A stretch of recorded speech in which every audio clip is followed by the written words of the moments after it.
Hello everyone, today we'll study arc length and curvature. First of all, let me recall that.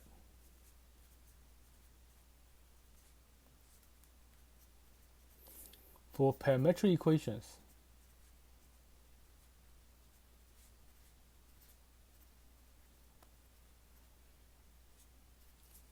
x equal to x of t and y equal to y of t.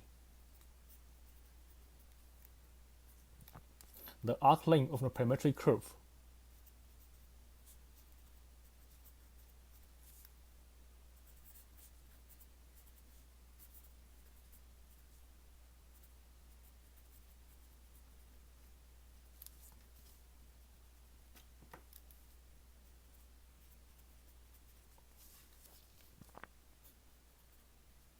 from t equal to a to t equal to b is L equal to an integral from a to b square root of dx over dt square plus dy over dt square dt. That's an arc length for parametric equations x equal to s of t and y equal to y of t. Now, similarly,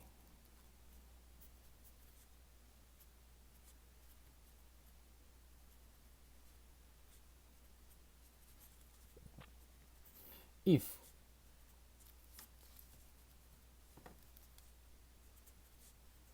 we treat a vector function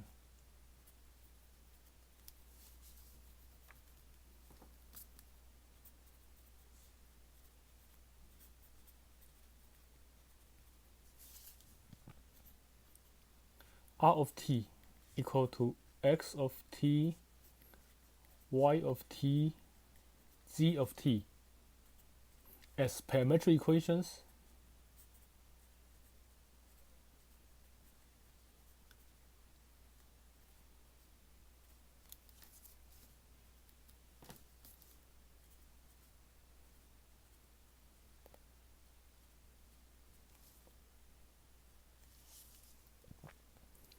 s equal to x of t, y equal to y of t, z equal to z of t.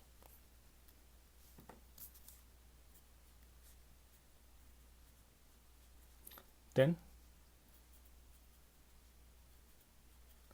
the arc length of its parametric curve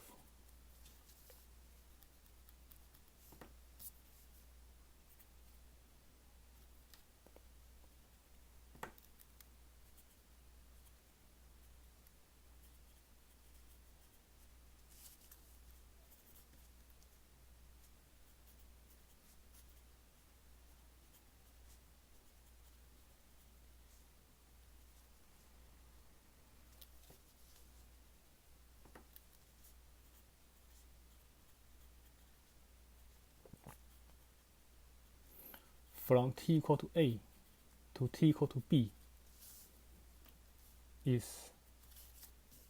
can be written as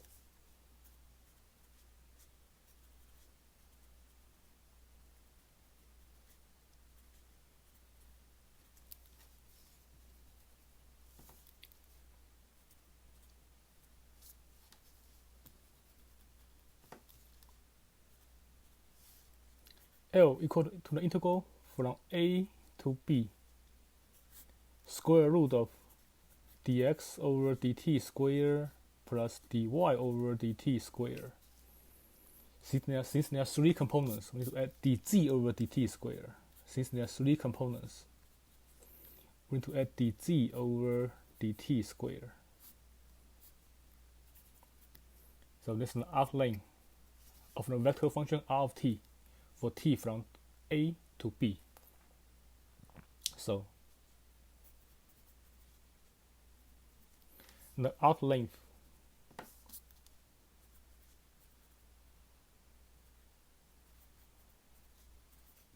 of a vector function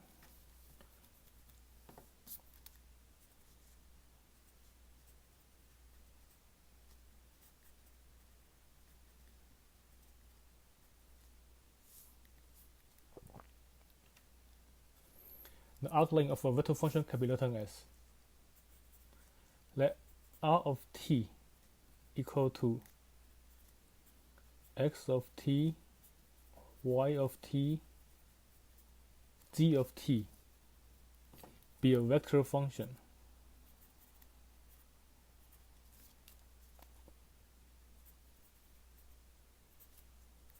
Then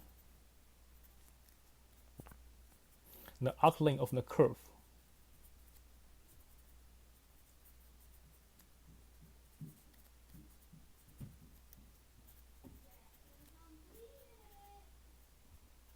from t equal to a to t equal to b is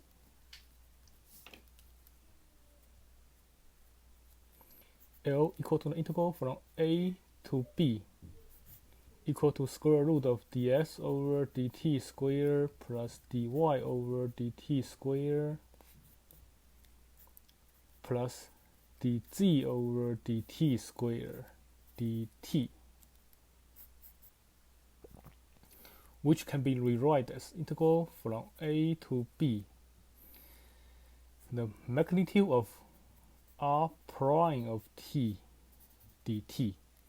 If we find r prime of t, we have x prime of t, y prime of t, z prime of t, which is dx over dt, dy over dt, dz over dt. And when we take magnitude for r prime of t, we have dx over dt square plus dy over dt square plus dz over dt square, and take square root. That's the magnitude of r prime of t.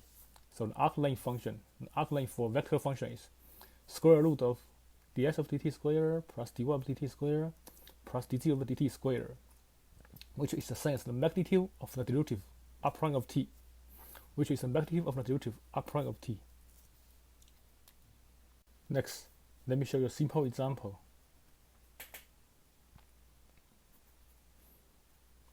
Let r of t, the vector function r of t, equal to cosine of t, sine of t, and t.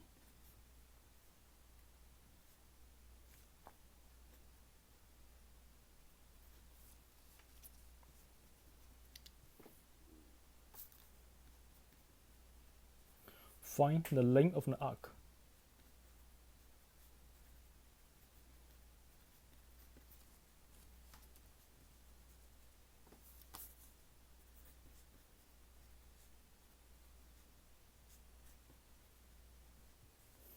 From point 1, 0, 0 to the point 1, 0, 2 pi.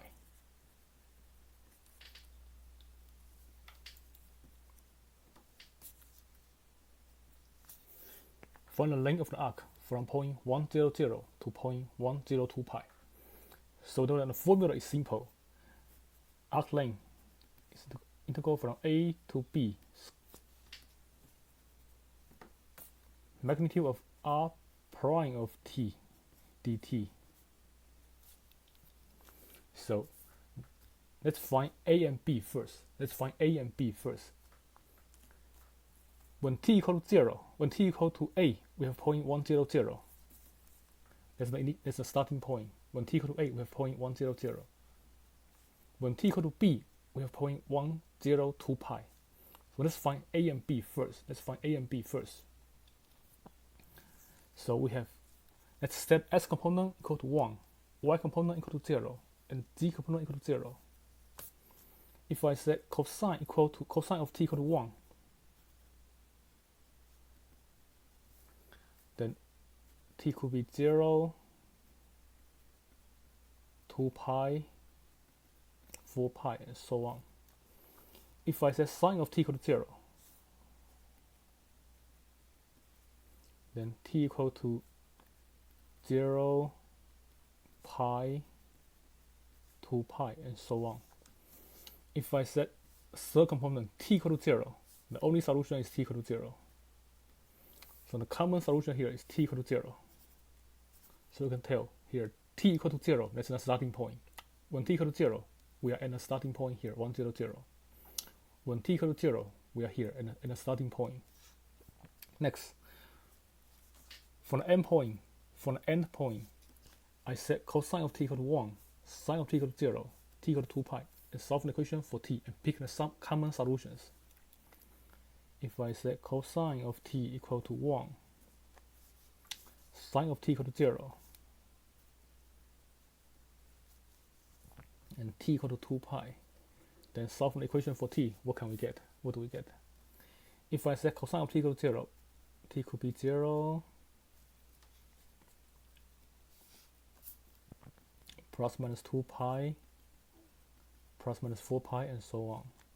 If I set sine of t equal to 0, t could be 0 plus minus pi plus minus 2 pi and so on. If t equal to 2 pi, the only solution is t equal to 2 pi. So the common solution here is positive 2 pi. The common solution here is t equal to positive 2 pi. So when t equal to 2 pi, we are at the terminal point 1, 0, 2 pi. When t is 0, we are at the initial point t equal to 0. When t is 2 pi, we are at the terminal point t equal to 2 pi. So here, let's plug in.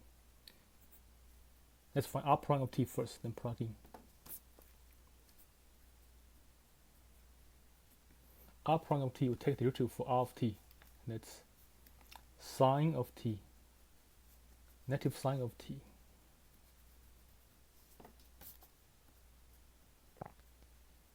comma cosine of t, comma 1. Then take magnitude, take its magnitude. R prime of t is negative sine of t squared plus cosine of t squared plus 1 squared. Sine square of t plus cosine square of t is 1. 1 plus 1 is 2.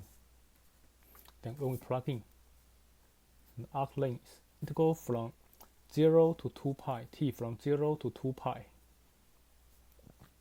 Magnitude of r prime of t is square root of t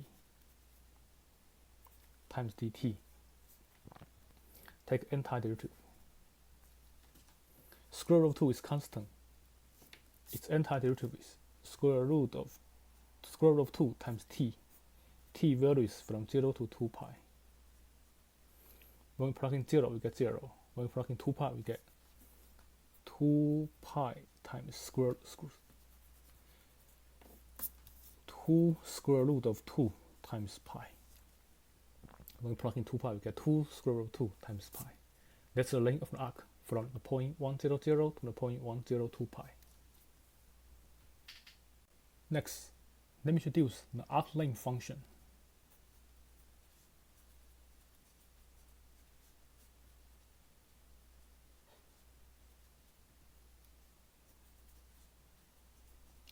Let r of t equal to x of t, y of t, z of t be a differentiable vector function.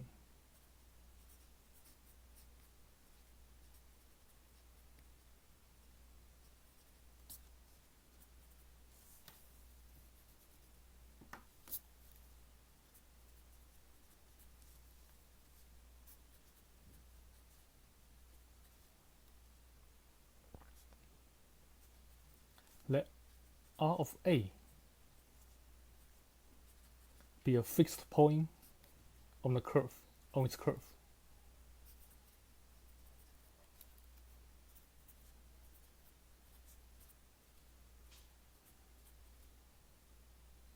Then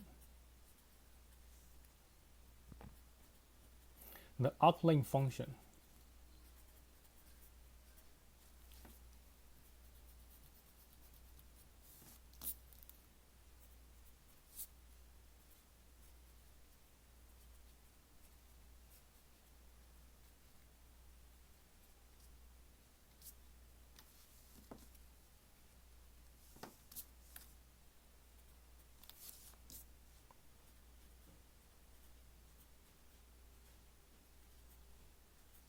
starting from t equal to a is defined as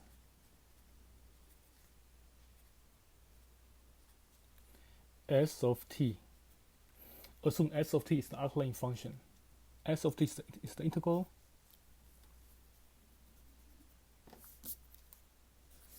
from A to T, magnitude of R prime of T dt. That's the arc length from A to T, R prime of T dt. But here, this T and this T, they cannot be the same letter. So let me use a different letter here. Let me write R prime of U du.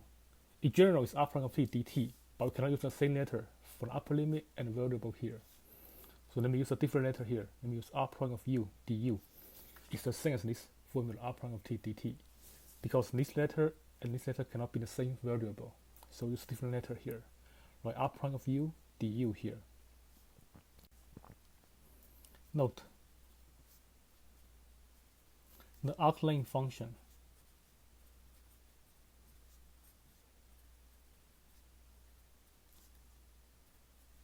S of t represents the length of an arc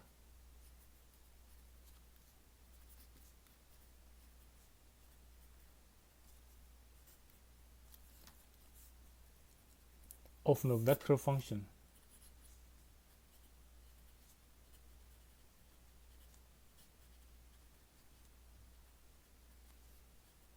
R of u. R of u is the same as R of t.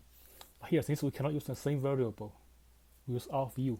R of u is the same as R of t. So the arc length function S of t represents the length of the arc of the vector function R of u from the point u equal to a to u equal to t. Suppose that's the graph of the vector function R of t. Here we use R of u represent the vector function R of t. A is a point, A is a fixed point on the curve. So that's the point u equal to a. Assume that's the point u equal to t.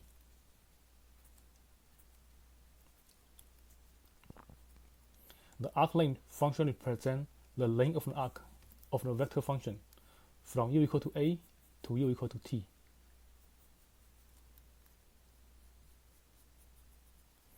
It represents the length of an arc from u equal to a to u equal to t. The length of this arc here. And here we see that as t varies, the arc length varies at the same time. If t is very, very close to a, then arc length is very, very short.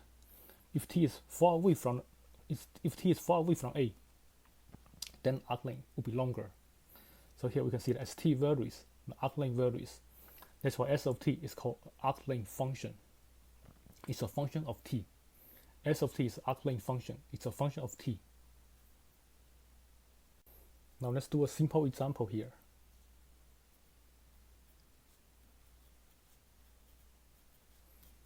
In the previous example,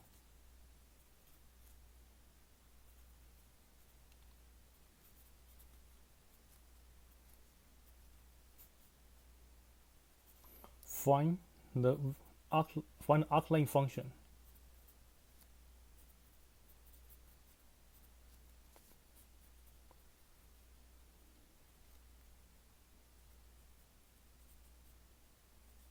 starting from the point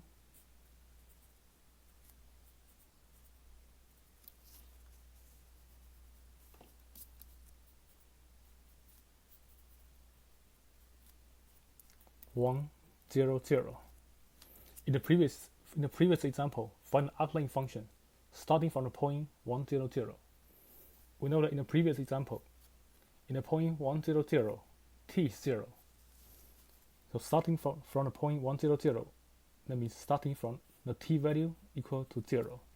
Starting from the value t equal to 0.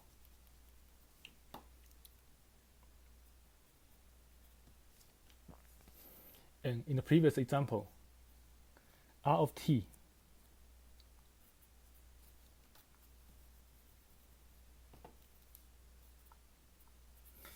is cosine t, sine t, and t. In order to find arc length function, we use R of u. So R of u is cosine of u, sine of u, comma u. In order to find the arc length function with u instead of t, then find r prime of u, which is negative sine u, cosine u, and 1. Then find the magnitude. R prime of u is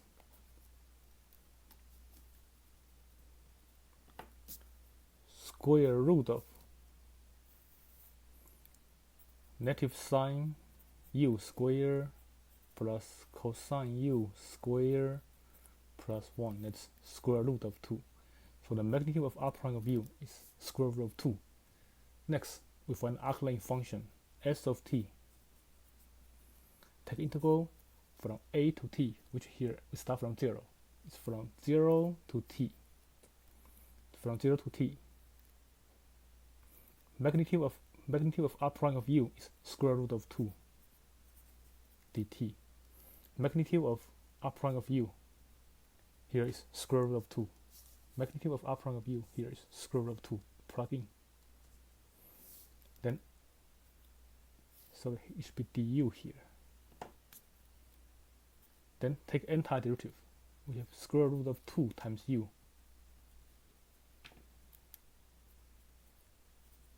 U varies from 0 to t. If I plug in 0, I get 0. If I plug in t, I get square root of 2t.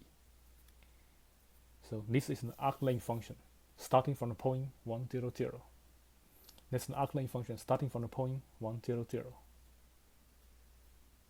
As t varies, the arc length varies. This is an arc length function. Next, let me show you a property about an arc length function.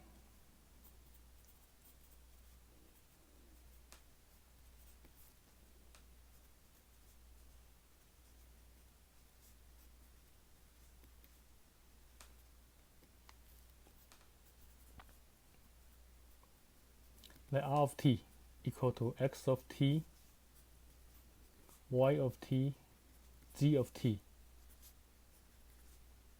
be a differentiable function.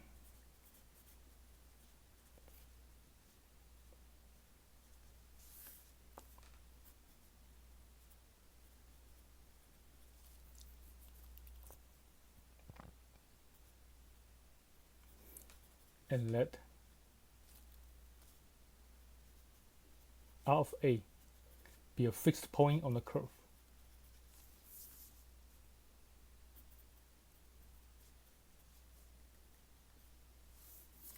Let r of a be a fixed point on its curve.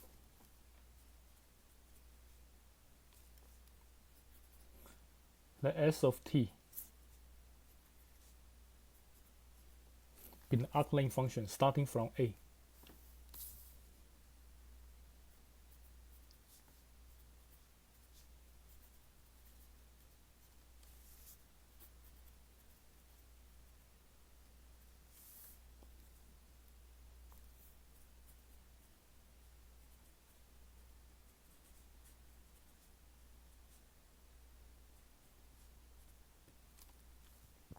Then we know that s of t is the integral from a to t, magnitude of r prime of u du. Now, what if I take derivative? What's s prime of t? If I take derivative from arc length function, what's s prime of t? If I take derivative for s prime of t, let me remind you one thing. In first semester calculus, how do we take derivative from this function? dx over dt, integral from a to x, f of t dt. How do we take derivative here? In first semester calculus, by fundamental theorem of calculus, when we take derivative for integral from a to x, when we take derivative with respect to x, we plug in x for the variable. Plug in x for the variable, we get f of x. This is a fundamental theorem of calculus. We plug in, if the lower limit is a constant, we plug in upper limit for the variable. So plug in x for t, you get f of x. If we apply the fundamental theorem here, when we take derivative with respect to t, and the lower limit is a constant, we plug in the upper limit. We plug in the upper limit for the variable. So we plug in t here for u. We get magnitude r prime of t.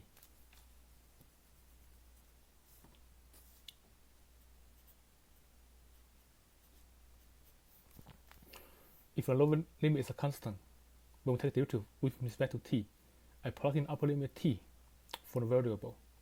So plug in t for u, I get r prime of t. So s prime of t equal to the magnitude r prime of t, which means s prime of t can be rewritten as ds over dt. That's the magnitude r prime of t. Keep this formula in mind. ds of dt is the magnitude r prime of t. If s is the arc-length function, ds of dt is always magnitude r prime of t. Or this formula can be rewritten as ds over dt squared if I square both sides.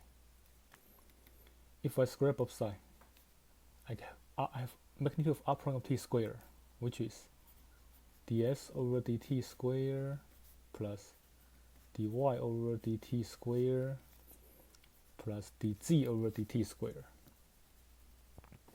If I square both sides,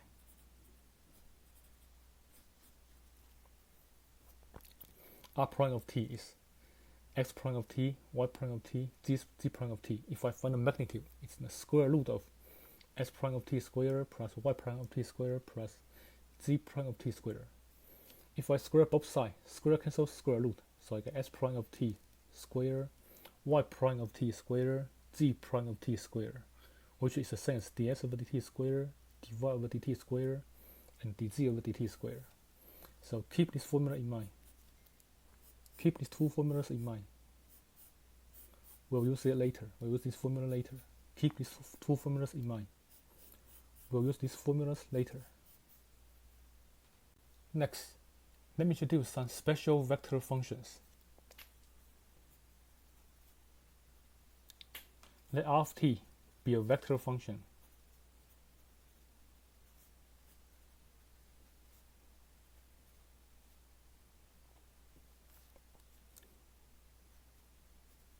The tension vector is defined as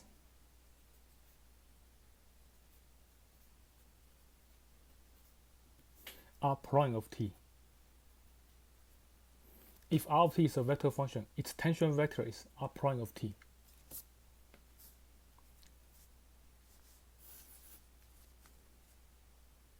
Suppose that's the vector function, that's a graph of the vector function r of t.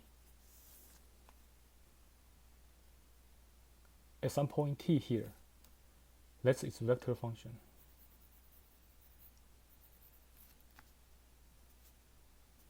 R prime of t.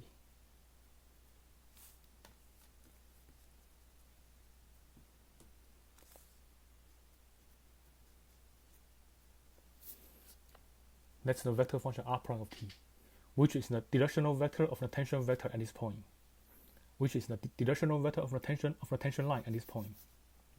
This is called a tension vector, which is the directional vector of the tension line at this point. Now, the unit vector in the same direction is called a unit tension vector.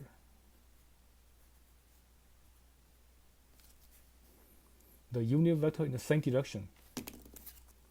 If I find a unit vector in the same direction, the unit vector in the same direction is called a unit tension vector.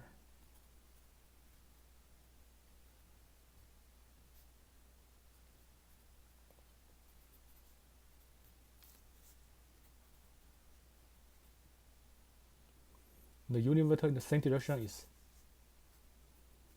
r prime of t divided by its magnitude.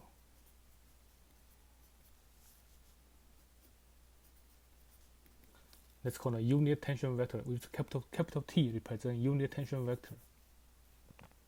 With capital T represents a unit tension vector.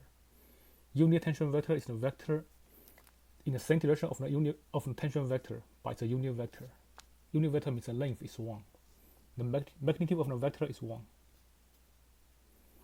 This is T of T. That's the unit tangent vector. It's the unit vector in the same direction as the tangent vector. Another special vector function is called the unit normal vector.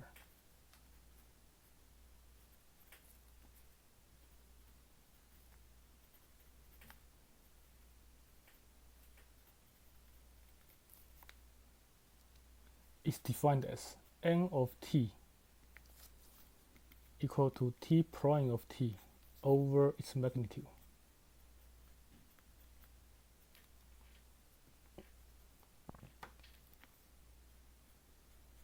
It's the derivative of the unit tangent vector divided by its magnitude.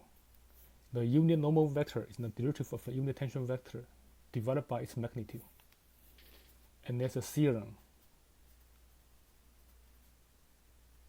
It says that unit tangent vector is always perpendicular to the unit normal vector. Let's prove it.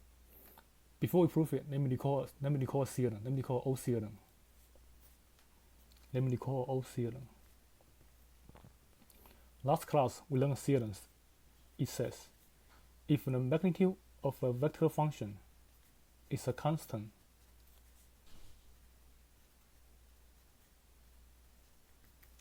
then the vector function is always perpendicular to its derivative.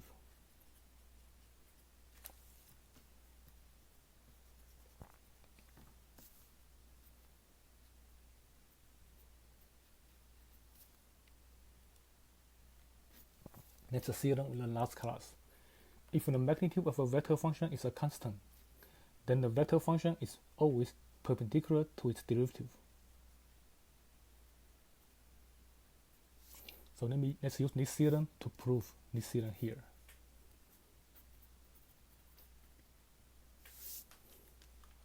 Since the unit tangent vector T of T is a unit vector,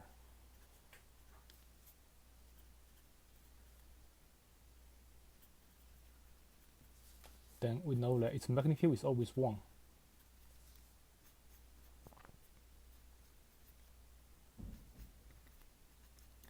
Since the unit tangent vector is always a unit vector, its magnitude is always 1. Then by this theorem, we know that T of T is always perpendicular to its derivative.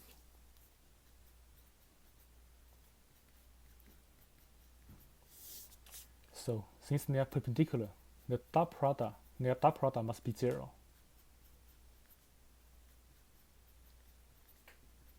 Since these two vectors are always perpendicular, so their dot product is always 0. Next, we try to show that T of T and N of T, they are perpendicular. In order to show two vectors perpendicular, we can try to show that their dot product is always 0. So T of T dot N of T. By the definition, N of T is T prime of T over its magnitude.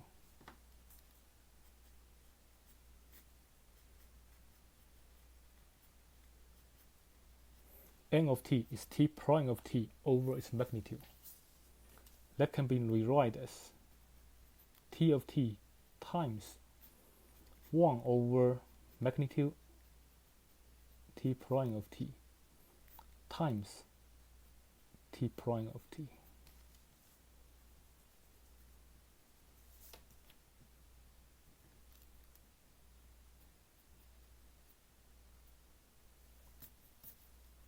And we know that this is a scalar function.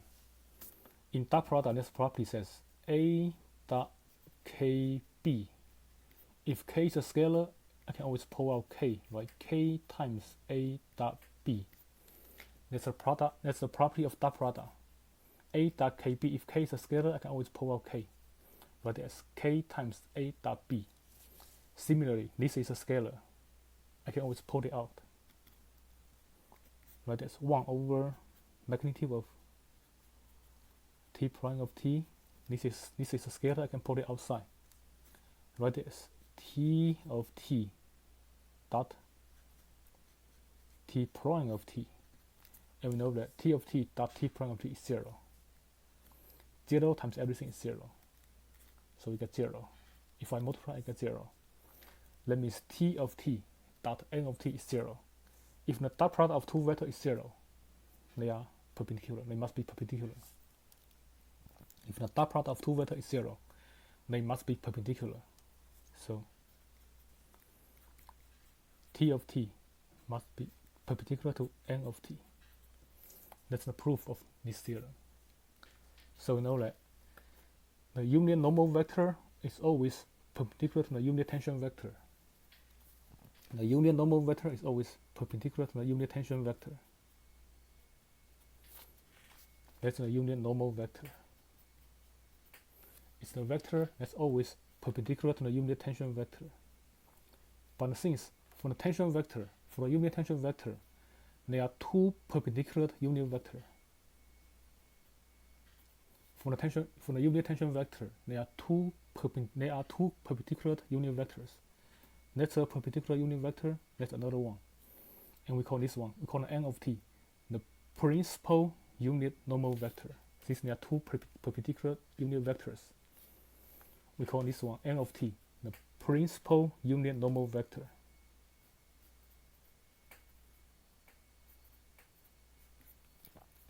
Since there are two perpendicular unit vectors, we call n of t the principal unit normal vector. Since there are two perpendicular unit vectors, we call n of t the principal unit normal vectors.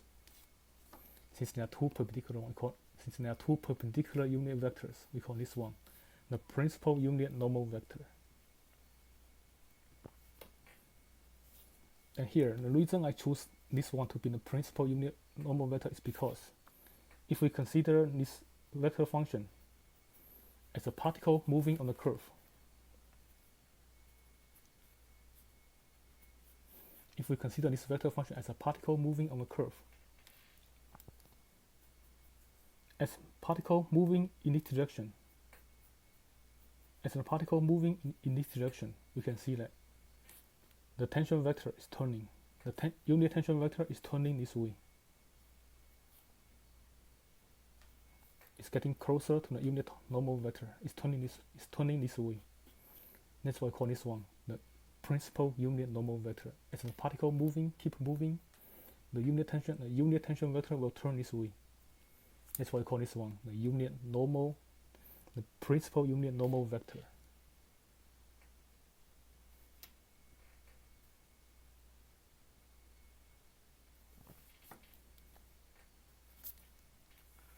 Another special vector function is called a binomial vector.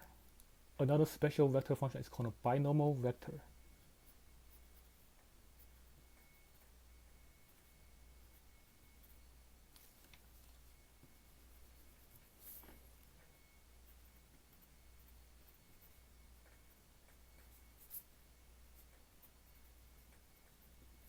Binomial vector is defined as b of t equal to t of t cross n of t, cross product t of t cross n of t.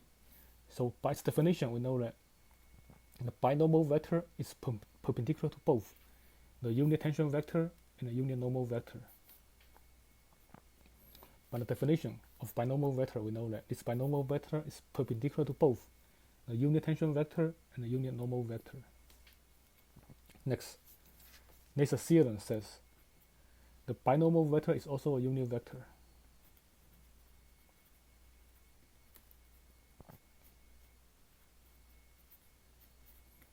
There's a theorem says the binomial vector is also a unit vector. Let's prove it. We try to show that the magnitude of the binomial vector is 1. Let's try to simplify its magnitude. We know that the binomial vector by definition is t of t cross n of t. And there's a theorem says the magnitude of the cross product can be rewritten as magnitude of t times magnitude of n of t times sine theta, where theta is the angle between t of t and n of t. Since the unit tension vector is a unit vector, so its magnitude is 1. Since the unit tension vector is a unit vector, its magnitude is 1. Since the normal vector is also since the unit normal vector is also a unit vector, its magnitude is also 1. What about sine theta? Theta is the angle between t and n. Theta is the angle between the unit tension vector and the unit normal vector, and we know that they are perpendicular vectors. So the angle between these two vectors must be 90 degrees. Since they are perpendicular vectors, the angle between these two vectors must be 90 degrees. And we know sine 90 is 1. Sine 90 is 1. So 1 times 1 times 1 is 1. Hence, it's a unit vector. Since the magnitude of a binomial vector is always 1, it's a unit vector.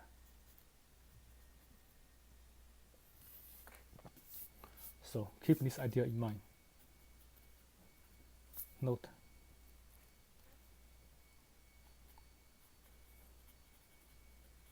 the vector functions t of t, unit tension vector, n of t, the unit normal vector, b of t, the binomial vector, are pairwisely perpendicular.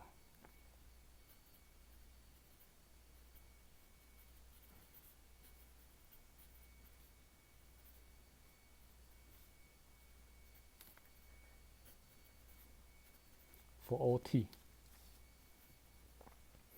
They are pairwisely perpendicular. That means t of t is perpendicular to n of t. T of t is perpendicular to b of t. N of t is perpendicular to t of t. N of t is perpendicular to b of t. And b of t is perpendicular to t of t. B of t is perpendicular to n of t. They are pairwisely perpendicular. And they are all unit vectors for all t.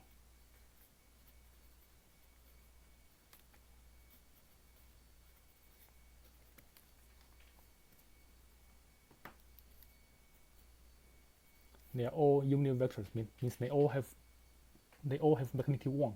They always have magnitude 1. They are all unit vectors. They are all unit vectors.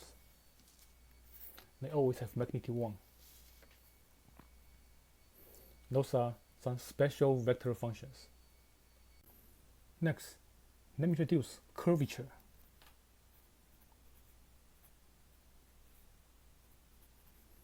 For curvature, a rough idea is that it's a real number. It's a positive real number.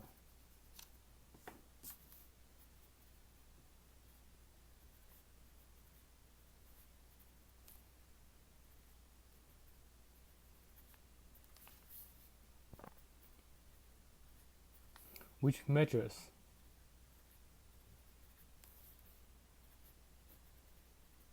how quickly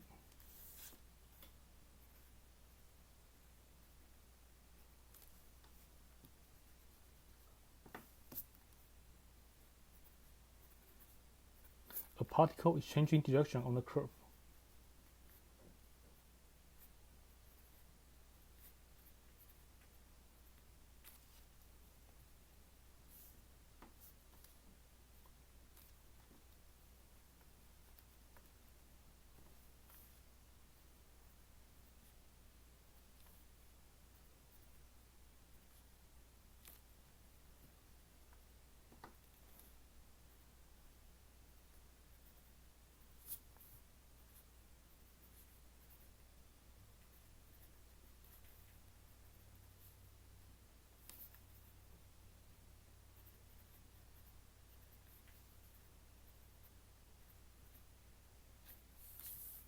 For example, consider there's a particle moving on a curve.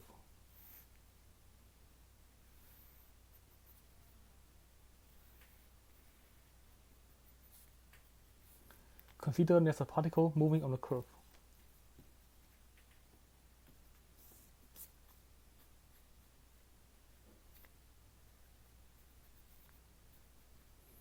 Consider there's a particle moving on the curve. Consider you drive on this path. You can see that here at compare T1 and T2. At T1, you change direction much quicker than at T2. Consider you drive on this direction, on this path. You can see that here at T1, you change direction much quicker than you change direction at T2. So at T1, we have larger curvature. Since the direction is changing faster, we have larger curvature. And at T2, we have smaller curvature because we change direction slower than T1. So here at T1, we have larger curvature since we change direction faster. And at T2, we have smaller curvature. Those are some rough ideas about curvature. Next, let me show you the formal definition about curvature. For curvature, we use the Greek letter kappa to represent curvature.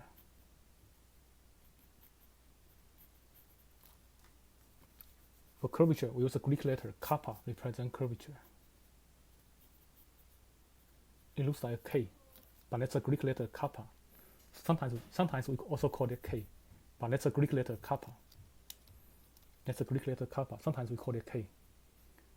The curvature kappa is defined as the magnitude of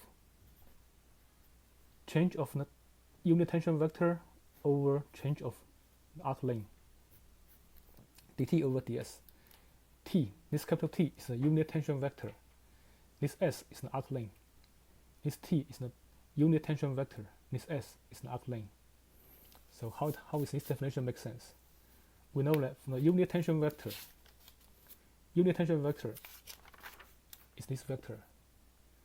When a particle moves, as a particle moves on a curve, when a particle moves, the unit tension vector moves. When we talk about the change of the tension, when we talk about the change of the unit tension vector, we're talking about the change of the direction and the change of the magnitude. When we talk about the change of a vector, we're talking about the change of the magnitude and the change of the direction. Since this is a unit vector, since the unit tension vector is a unit vector, its magnitude is always the same. At any moment, its magnitude is always the same. At any moment, its magnitude is always the same. So when we talk about the change of the unit tension vector, we are talking about the change of its direction, since its magnitude won't be changed. When we're talking about the change of the unit tension vector, we're talking about the change of the direction. So that's the change of the direction divided by the change of arc length. If the change of direction is very big in a fixed arc length, if the change of the direction is very big, then we say the curvature is very big. In a fixed arc length, if the change of the direction is very small, then we say the arc length. Then we say the curvature is smaller. So at this point, we can see that here. At this point here, suppose that's a fixed arc length. At this point, that's a unit tension vector. At this point, that's a unit tension vector. That's a change. That's the change of the direction. At T2, near T2, that's the change of the direction. Near T1,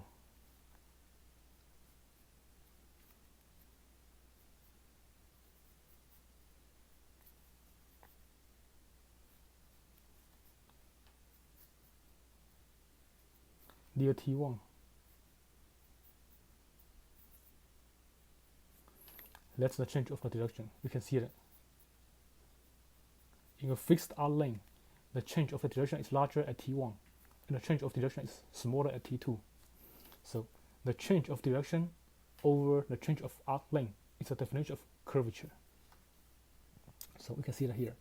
The change of curvature at T2 is much smaller than the change of direction at T1. So the curvature at T2 is smaller, the curvature at T1 is larger.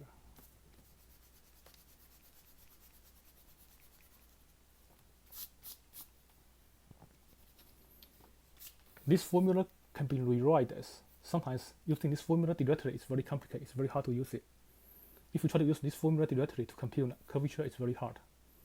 This formula sometimes can be rewritten as, this formula sometimes it can be rewritten as dt over dt over ds over dt if we use chain rule. If we use chain rule, consider s as an arc-length function. Consider s as an arc-length function. Then ds over dt over dt. dt over ds can be rewritten as dt over dt over ds over dt. If we consider this s as an arc-length function, then they are both functions of t. Using chain rule, I can write it as dt over dt over ds over dt. Also, the denominator is not 0. I can write it this way: dt over dt over ds over dt. And we know that ds over dt is what? Numerator dt over dt is t prime of t.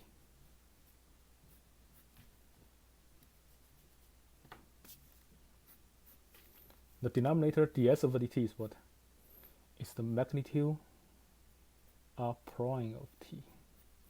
ds over dt is the magnitude r prime of t. Then there's a property says magnitude of k times the curvature. Magnitude of k times a vector, magnitude of k times a vector is an absolute value of k times magnitude of vector a. This is a scalar. This is scalar. Magnitude of a scalar times vector is an absolute value of a scalar times the magnitude of a vector a. So if I treat this as a scalar, this can be rewritten as magnitude of 1 over magnitude r prime of t times t prime of t. That's a scalar. That's a vector. I can pull out the scalar. So I have absolute value of 1 over magnitude of r prime of t times the magnitude of t prime of t. And we know that magnitude of r prime of t is always positive. When I take absolute value, it stays the same.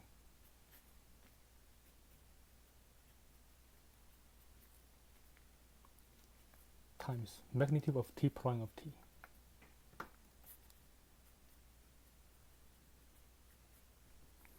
That can be rewritten as magnitude of t prime of t over magnitude of r prime of t.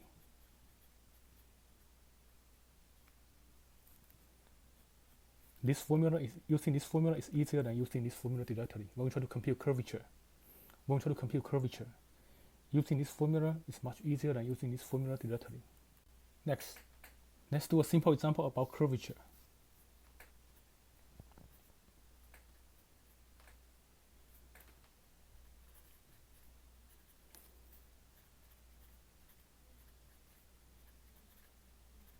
Find the curvature of the circle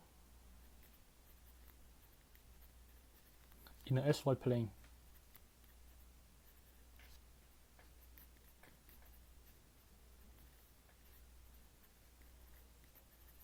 Center and origin.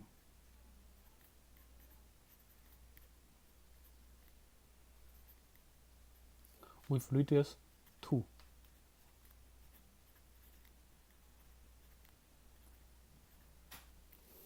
In order to find the curvature, we must find the vector function r of t, which represents a circle first. In order to find the curvature, we must find a vector function which represents a circle first. So we know that the circle in the SY plane, center and origin with radius 2, that can be written as an equation s squared plus y squared equal to 4. There's a circle in the SY plane, center and origin with radius 2. And since it's in the SY plane, the z coordinate must be 0. That's a circle. That's the equation of a circle. Center and origin with radius 2 in the SY plane. Now, for this equation, s squared plus y squared equal to 4. we can try to find a parametric equation for x and y first. We can try to find a parametric equations for x and y first.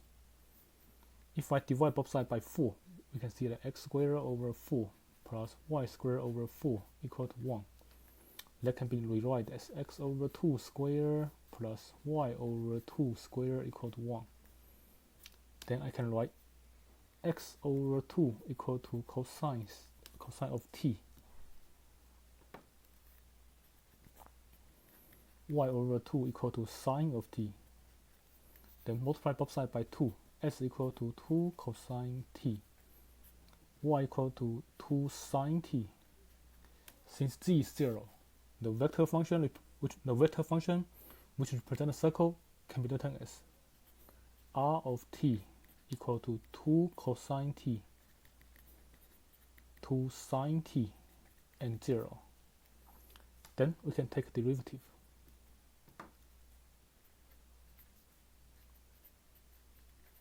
R prime of t is negative 2 sine t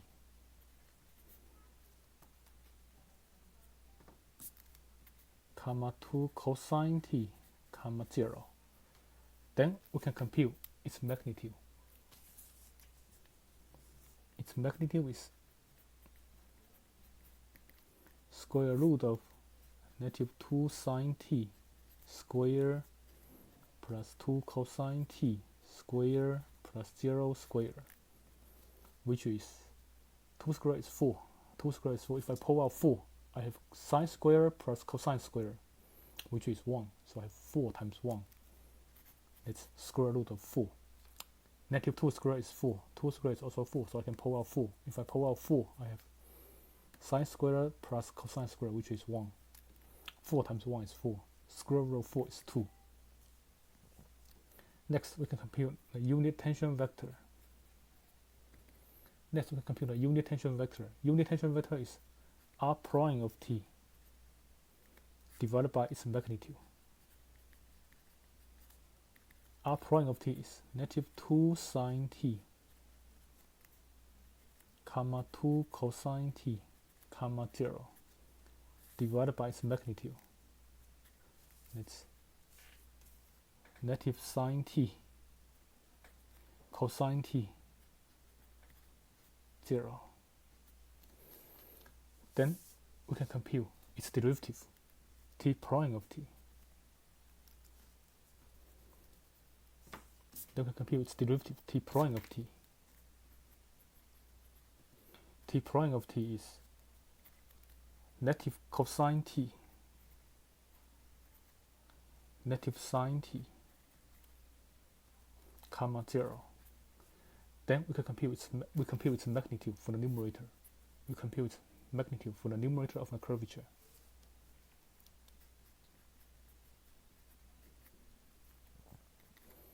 That's square root of negative cosine t square plus negative sine t square plus 0 square. Cosine t square plus cosine square t plus sine square t is 1. So you get square root of 1. Square root of 1 is 1. So the curvature kappa is magnitude of r prime of t over magnitude of t prime of t. Sorry, magnitude t prime of t over magnitude r prime of t.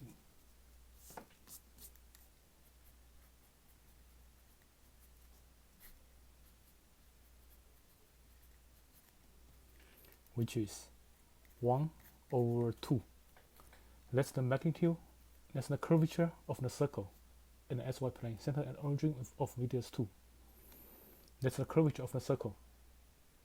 That's the curvature of the circle in the SY plane, centered at an origin with radius 2. So that means for this circle in the SY plane,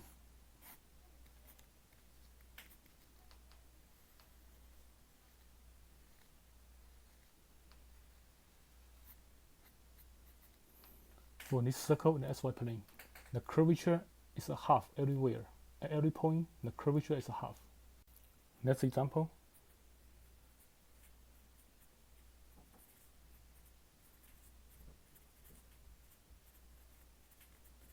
Find the curvature of the vector function.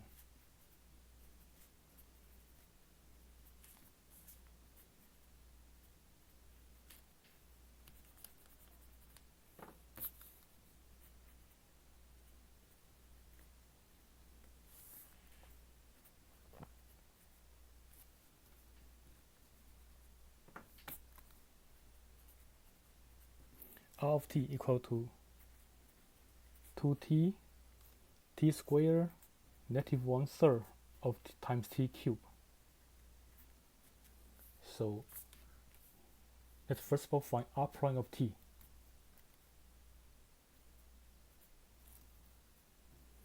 Let's first of all find r prime of t,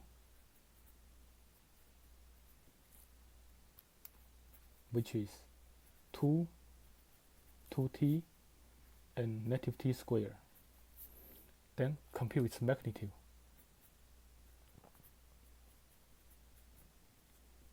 Its magnitude is 2 squared plus 2t squared plus negative t squared squared, which is 4 plus 4t squared plus t to the power 4. If we factor this, that equal to square root of 2 plus t squared. This is a perfect square. If we factor, we get 2 plus t squared squared. Since 2 plus t squared is always positive, 2 plus t squared is always positive. When we take square root, it stays the same. Sorry, when we take square root cancels square. We have 2 plus t squared. Since 2 plus t squared is always positive. It's always positive. For a positive number, when square root cancels square, it stays the same. The inside stays the same. Square root of 4 squared is square root of 16 equal to 4. So square root cancels square. The inside stays the same. For a positive number, when we cancel square root with square, the inside stays the same.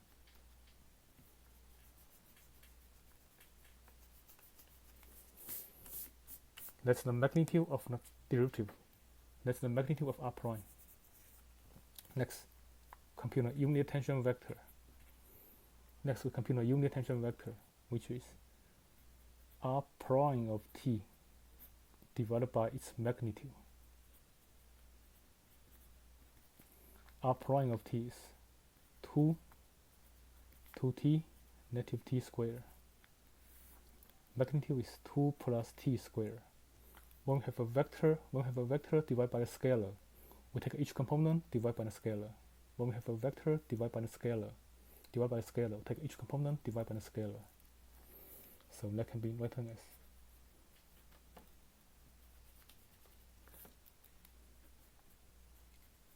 t of t equal to 2 over 2 plus t squared. 2t over 2 plus t squared. Negative t squared over 2 plus t squared. Then we find t prime of t.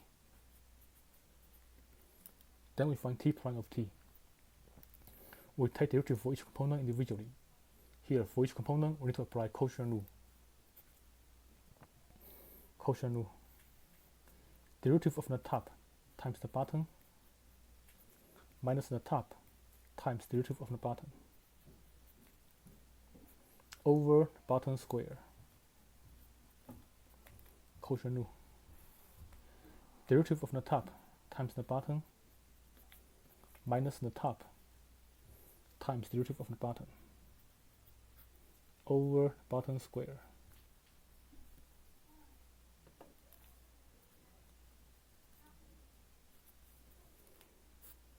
Quotient rule.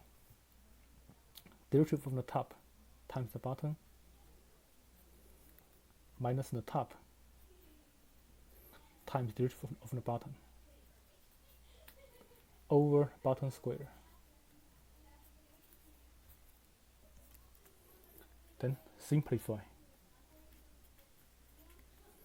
T prime of t is negative 4t over 2 plus t squared if I distribute 2 here, I have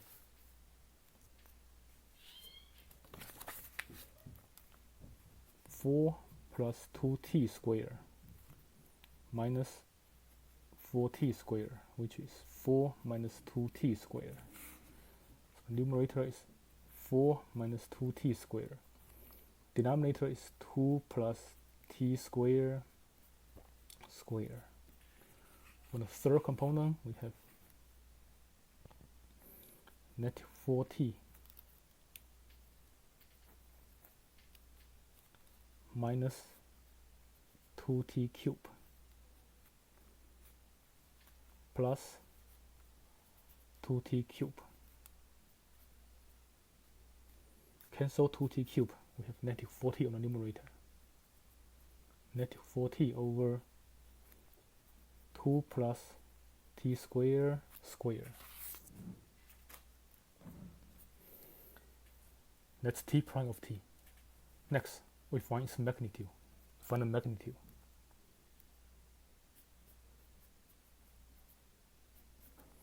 Which is square root of negative 4t over 2 plus t squared squared plus 4 minus 2t squared over 2 plus t squared squared plus negative 4t over 2 plus t squared squared. Then simplify. We have 16t squared over 2 plus t squared to the power 4. Square is power 4. Then on the numerator we have 4 minus 2t squared. If we expand a perfect square in the numerator, we have 16 minus 16t squared plus 4t to the power 4 over 2 plus t squared raised to power 4 plus 16t squared over 2 plus t squared to the power 4. Then we can see that here they all have the same denominator. We can combine the numerator together. If I combine numerator, I have 16 squared cancel 16t squared cancel 16t squared. We have 16t squared plus 4t to the power 4 over 2 plus t squared to the power 4. Now the numerator can be factored. If I factor the numerator, it can be rewritten as, I can factor 4 out. If I factor 4 out, it can be rewritten as 4 plus 4t squared plus t to the power 4 over 2 plus t squared squared. And we continue from here. It can be rewritten as square root of 4 times. If I factor 4 plus 4t squared plus t to the power 4, it can be factored as, this is a perfect square. It can be factored as 2 plus t squared. And the bottom is 2 plus t squared raised to power 4. After cancellation, we get 4 over 2 plus t squared squared. Then take square root, we get 2 over 2 plus t squared. This is magnitude of t prime of t. Then the curvature is magnitude of t prime of t over magnitude r prime of t, which is 2 over 2 plus t squared over magnitude of r prime of t. Magnitude of r prime of t is 2 plus t squared. 2 plus t squared. Then when we simplify, we can put the bottom over 1. When we have a fraction, divide by a fraction, we flip the bottom fraction over. So the curvature is 2 over 2 plus t squared. That's the curvature of this vector function. That's the curvature of this vector function. This is the curvature of this vector function. So curvature is a function of t. In general, curvature is a function of t. As t varies, the curvature varies. Curvature is a function of t. As t change, the curvature change. For any curve, the curvature is not the same everywhere. Usually when the t change, curvature changes. So for example, at t, this is A, this is B, for example. Curvature at A and B is different in general. As t change, curvature is different. So as curvature is a function of t, as t changes, the curvature will be changed at the same time. So in general, for curvature, we can use the formula magnitude of t prime of t over magnitude r prime of t to compute the curvature. But sometimes, using this formula, the computation is still very complicated. Next, let me show you a simpler formula. To compute curvature.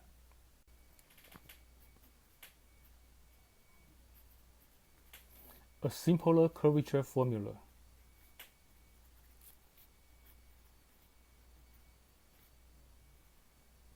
Here, let me show you how to derive it step by step.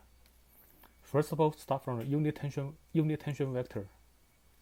We know that unit tension vector is the tension vector divided by its magnitude.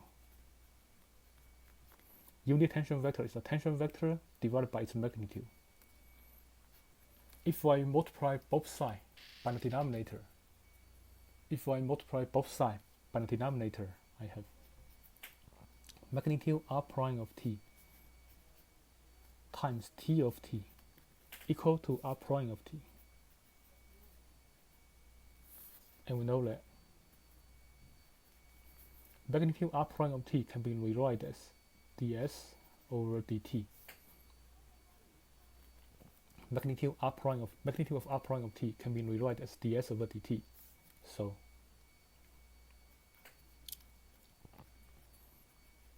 r prime of t is ds over dt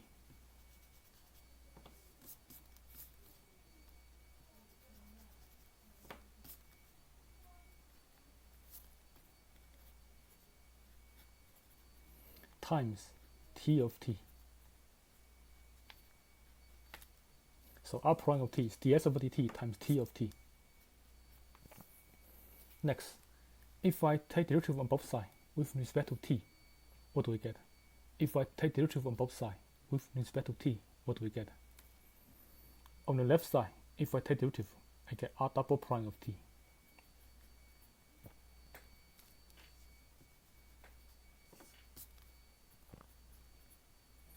On the right side, if I take derivative, I need to use product rule. This is a scalar function, this is a vector function. When we have a scalar function times a vector function, we need to use product rule. So product rule. Derivative of the first times the second plus the first times derivative of the second. So take derivative on both sides with respect to t, that's what I get here. Take derivative on both sides with respect to t, that's what I get here. Next, use cross product, multiply both sides by t prime of t.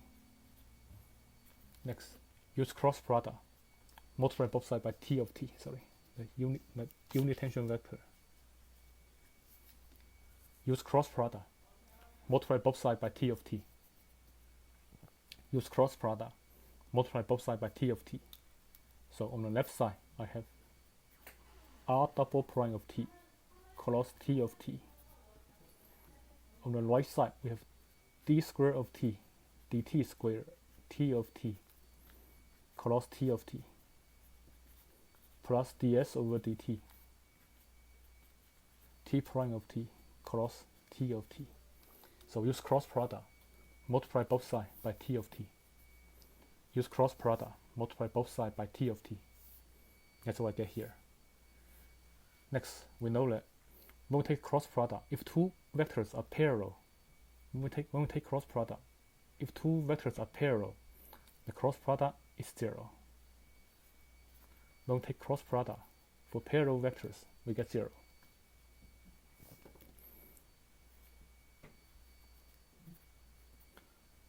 When we take cross product and multiply parallel vectors, we get 0 vector. T of t is always parallel to itself. But when we multiply a vector t of t by a scalar, it changes the length, it changes the magnitude of the vector by pointing in the same direction. So this vector and this vector, they are parallel vectors. Cross product of parallel vectors is a 0 vector. Then on the left side here, I can rewrite t of t.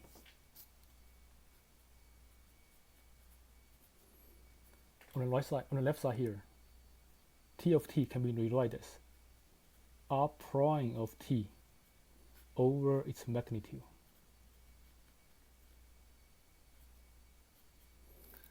T of t can be rewritten as r prime of t over its magnitude.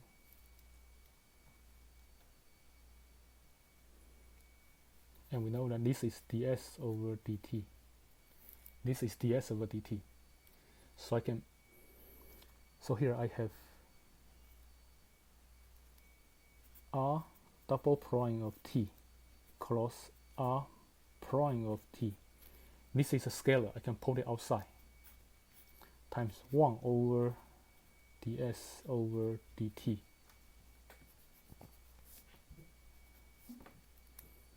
1 over ds over dt. This is a scalar, this is a scalar, this is a vector, that's a scalar. When we have a vector a divided by k, I can write it as 1 over k times a. And when we have cross product b cross a over k, I can write it as b cross 1 over k times a. And for cross product, you can pull out scalars. For cross product, you can pull out scalar.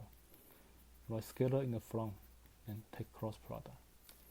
I can pull out scalar. For cross product, I can pull out scalar.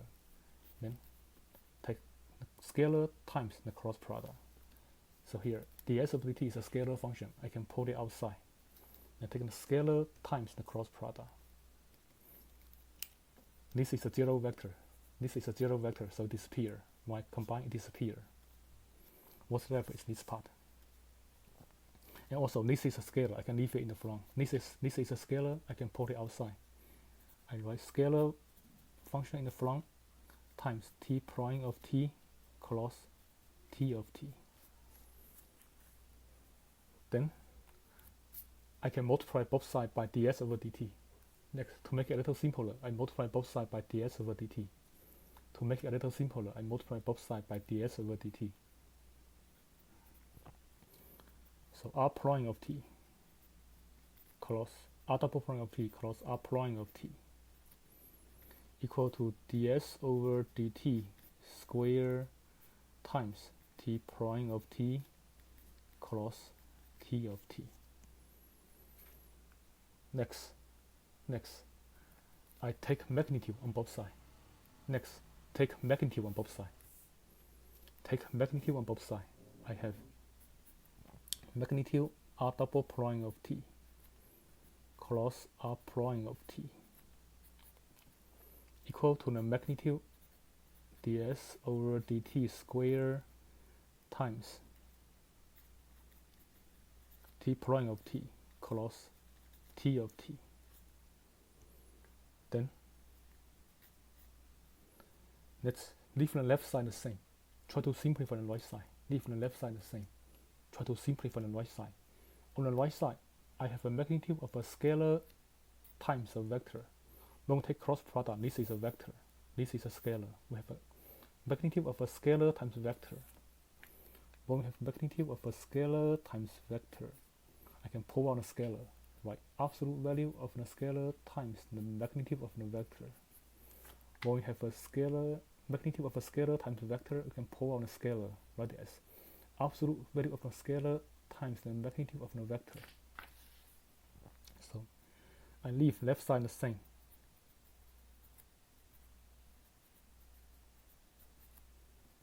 On the right side, I pull out the scalar. I get absolute value of ds over dt squared times the magnitude of t prime of t cross t of t.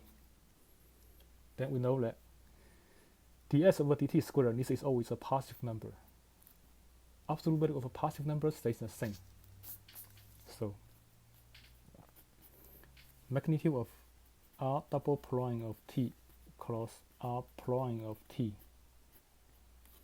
equal to ds over dt squared times magnitude of t prime of t cross t of t.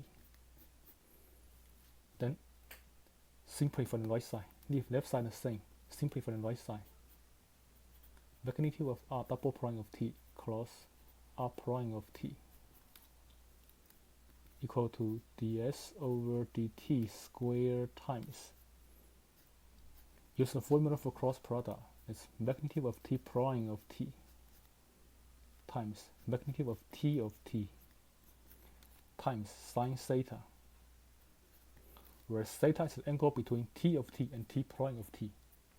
Theta is the angle between t of t and t prime of t. And earlier today, we proved that the unit tension vector t of t is perpendicular to its derivative. Earlier today, we proved that the unit tension vector t of t is perpendicular to its derivative.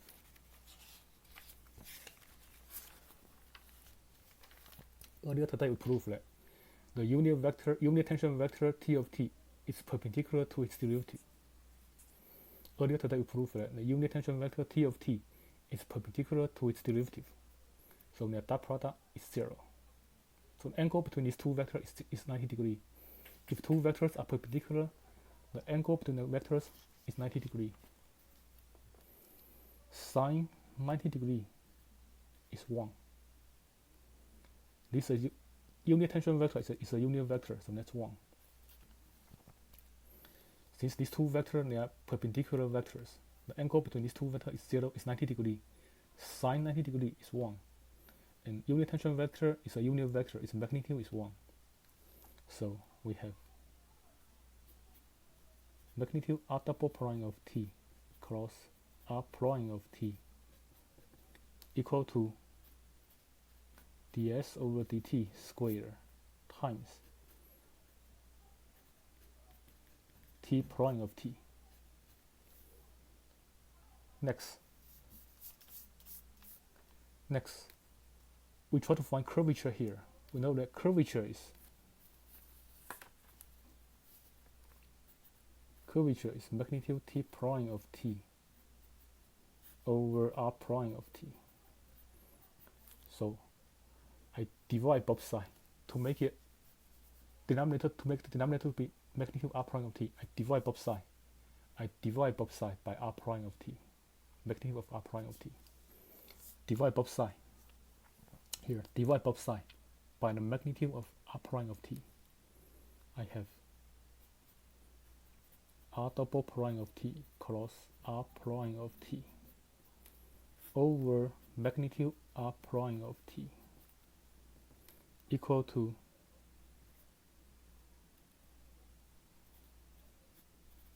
ds over dt squared t prime of t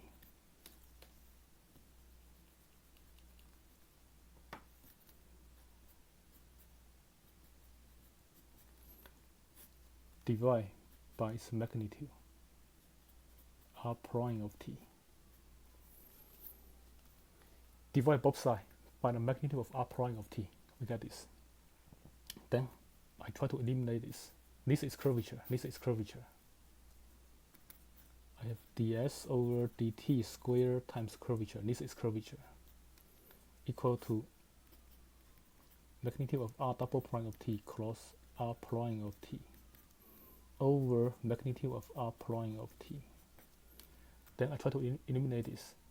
I multiply both sides by 1 over ds over dt square. For the curvature, I multiply both sides by this, by 1 over ds over dt, 1 over ds over dt square.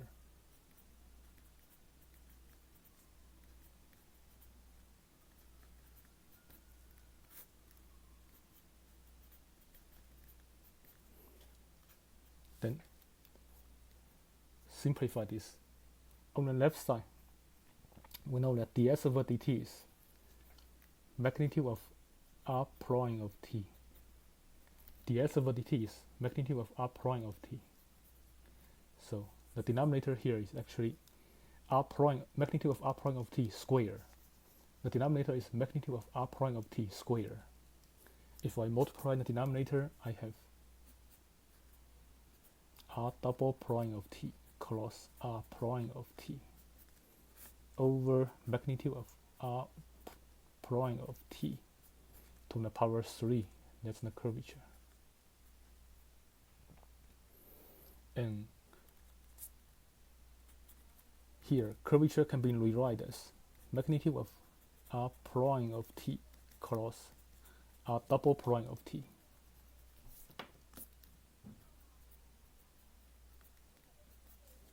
Over magnitude of r prime of t cube.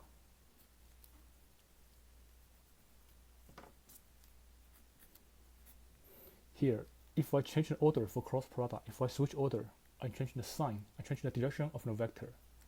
If I change the order, a cross b equal to negative b cross a. For cross product, if I switch order, I change the sign. But when we take magnitude from the vector, magnitude stays the same. For cross product, if I change the order, I change the sign.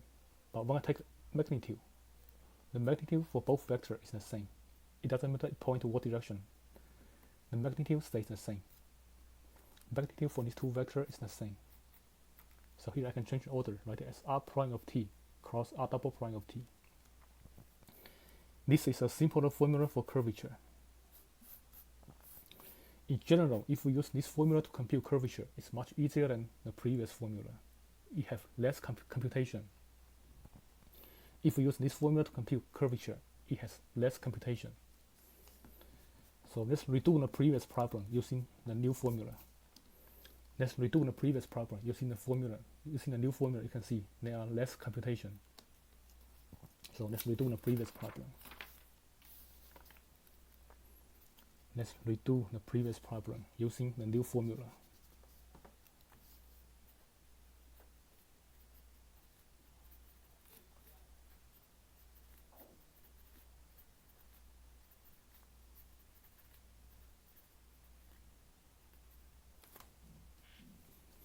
Let's redo the previous problem using the new formula.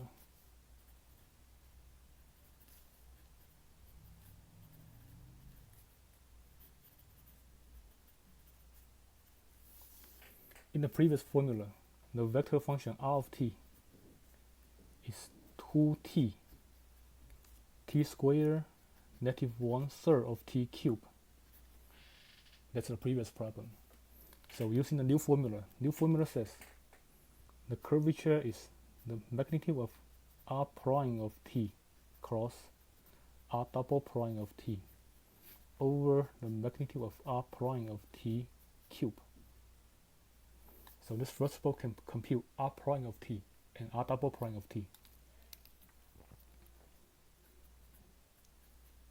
R prime of t is 2t and negative t squared.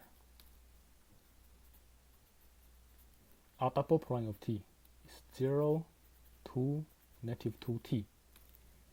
Then we take cross product. For r prime of t,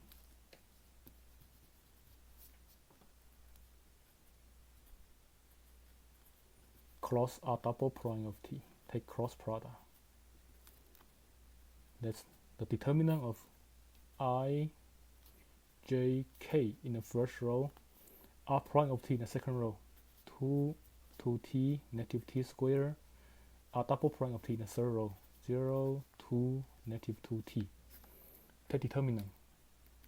We have I vector I times 2t negative t squared 2 negative 2t minus j times 2 negative t squared 0 negative 2t plus vector k times 2 2t 0 2. Then take determinant for this 2 by 2 matrix. Take determinant for this 2 by 2 matrix. I have I times negative 4t squared plus 2t squared minus vector j times negative 4t minus 0 plus vector k times 4 minus 0. Put in vector form, that can be rewritten as negative 2t squared comma 4t comma 4. Then take its magnitude. Magnitude of r prime of t cross r double prime of t is square root of negative 2t squared plus 4t squared plus 4 squared. That can be rewritten as square root of 4t to the power 4 plus 16t squared plus 16. This is a perfect square trinomial.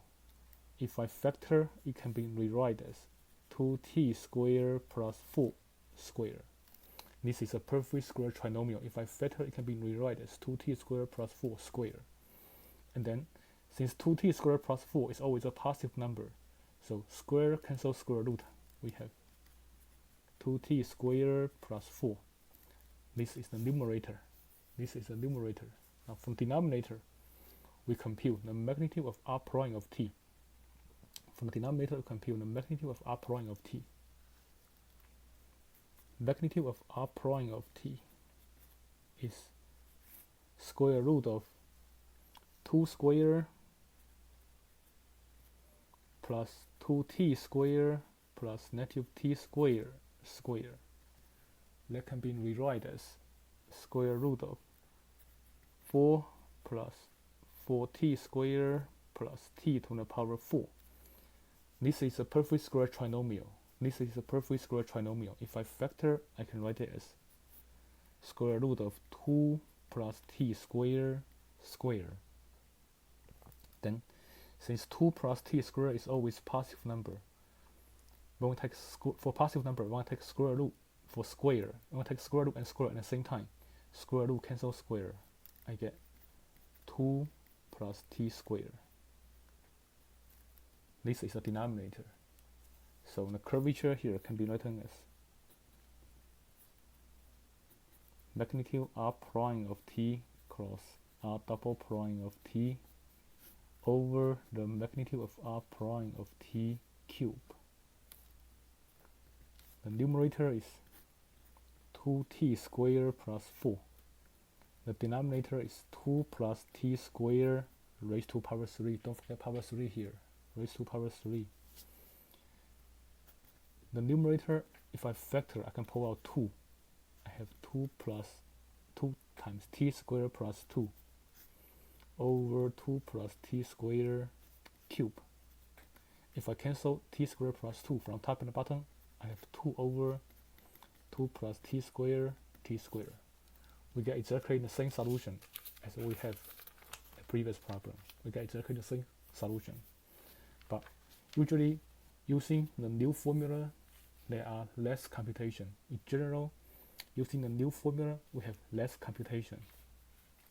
So that's a new formula for curvature.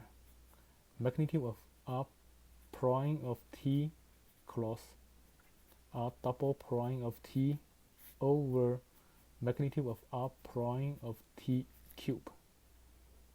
This formula looks longer, but in general, it has less computation than the previous formula. In general, using this formula, it will have less computation than this formula. Next, Let me show you another curvature formula for curves in the SY plane.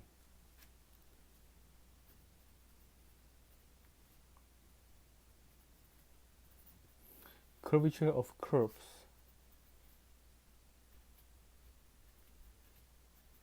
in the SY plane.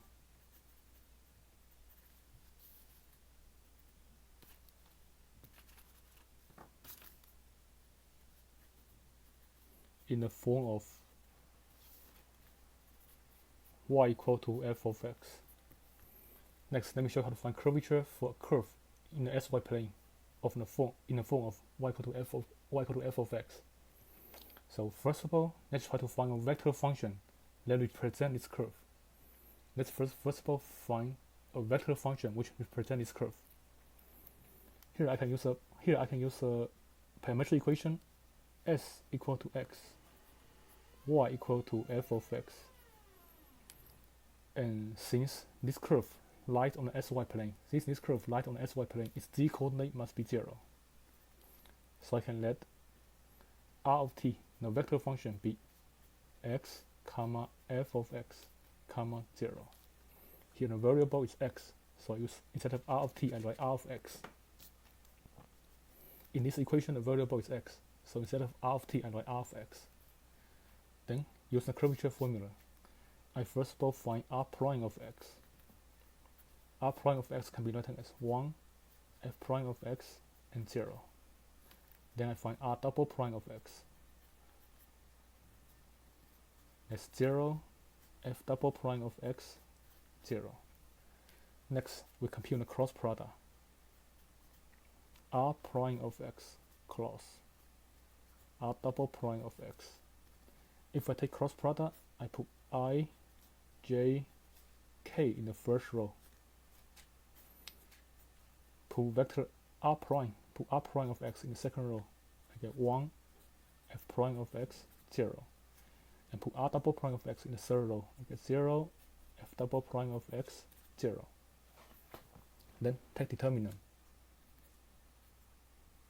I have I times f prime of x, 0, f double prime of x, 0, minus j times 1, 0, 0, 0, plus k times 1, f prime of x, 0, f double prime of x.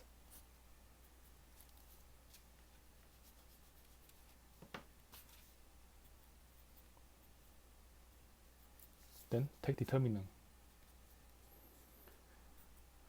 I times determinant of 0 minus j times determinant of 0 plus k times determinant of f double prime of x minus 0,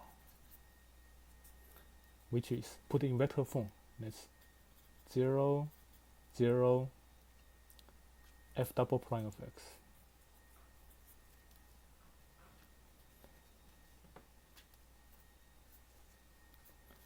Then take a magnitude. Take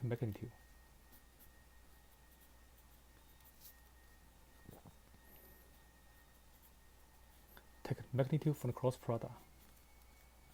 I have square root of 0 square plus 0 square plus f double prime of x square. Then 0 square is 0, 0 square is 0. Square cancel square root. I have absolute value of f double prime of x. This is absolute value. Square cancel square root. We have absolute value of f double prime of x. That's the numerator of the curvature. For the denominator, we compute the curvature for r prime of t. For the denominator, we compute the curvature for the magnitude for r prime of t. Here the variable is x. We compute the magnitude of r prime of x, which is square root of 1 square plus f prime of x square. That can be rewrite as 1 plus f prime of x square.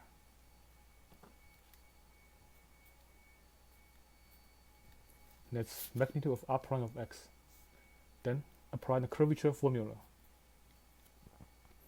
The curvature is r prime of x cross r double prime of x over magnitude of r prime of x cube.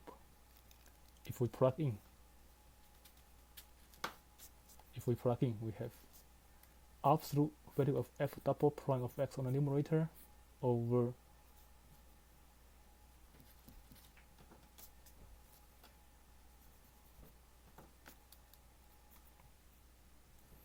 one plus f prime of x square, 1 plus f prime of x square raised to the power of 3 over 2. Square root is the power of 1 over 2, and then raised to power 3. 1 over 2 times 3 is 3 over 2. That's the curvature of a curve in the xy plane in the form of y equal to f of x. So keep this formula in mind. Next, let's look at an example.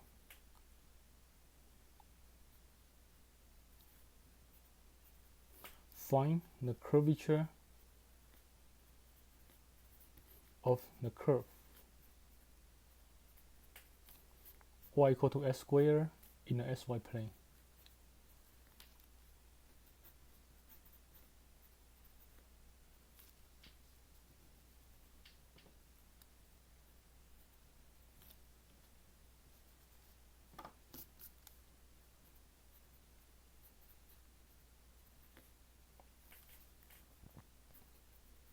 At what point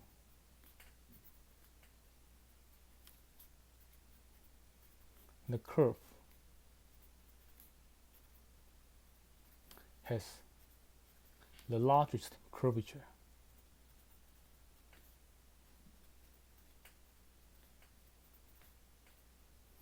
So let's first of all find the curvature first.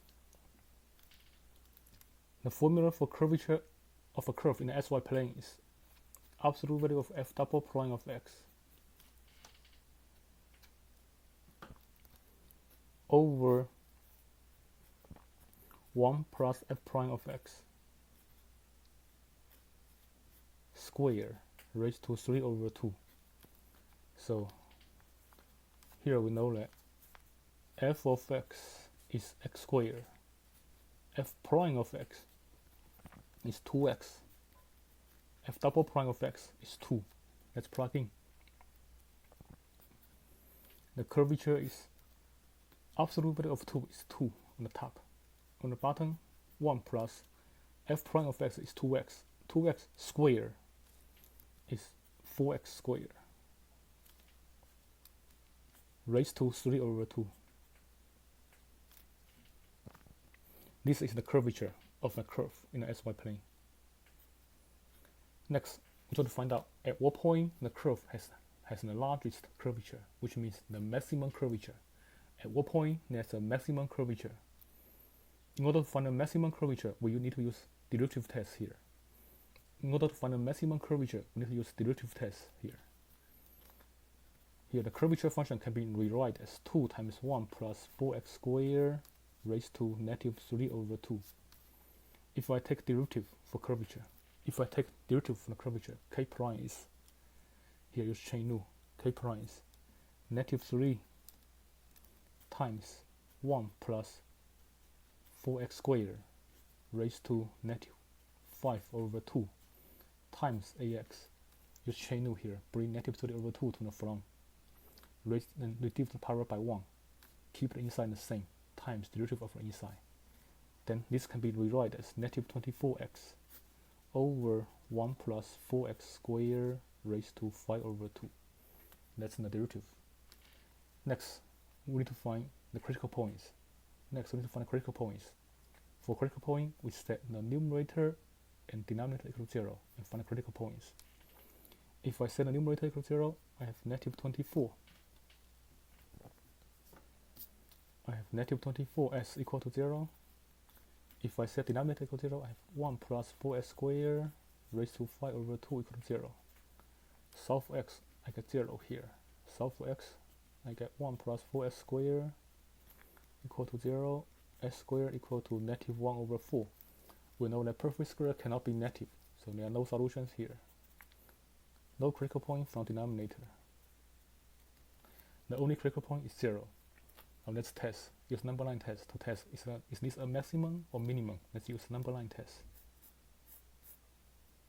Put 0 here. Test for the curvature. Test for k prime. Pick test number less than 0. Let's use negative 1. Pick test number greater than 0. Let's use 1. If I plug in negative 1 into the derivative, negative 1 times negative 24 is positive. On the denominator, negative 1 squared is 1. 1 times 4 is 4. 4 plus 1 is 5. 5 raised to 5 over 2 is positive. Positive number over positive number is positive. So the curvature is increasing. If I plug in 1, negative 24 times 1 is negative. 1 squared is 1. 4 times 1 is 4. 1 plus 4 is 5. 5 raised to 5 over 2 is positive. Negative number over positive number is negative. So the function is decreasing. Since the function increasing first and then decreasing at 0, there's a maximum at 0. There's a maximum curvature at 0. So maximum curvature. We have maximum curvature at s equal to 0. When s equal to 0, y is also 0. When s is 0, y is also 0, because y is s squared. So at point 0, 0, the curve has a maximum curvature.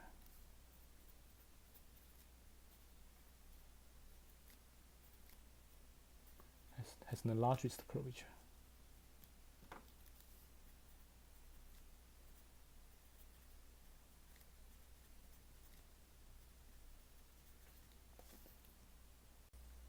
Next, we will study functions of several variables.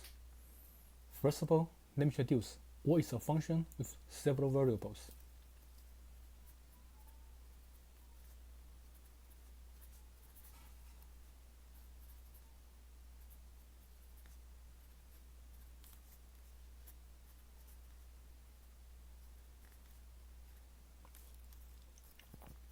Let f be a function from D to R,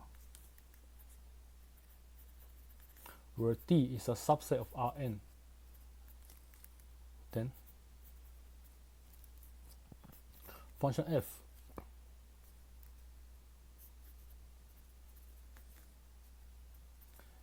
is a function of n variables.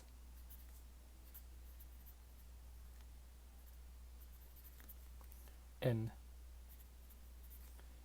the set D is called a domain of function f.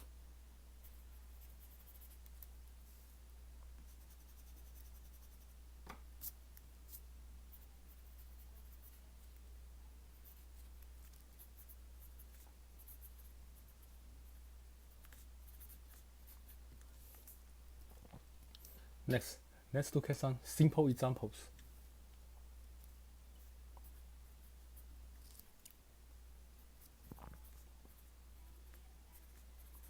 For each of the following functions,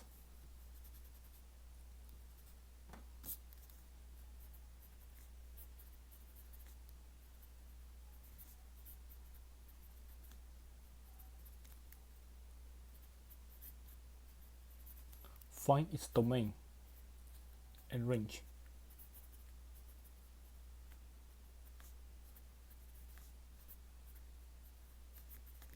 For each of the following functions, find its domain and range.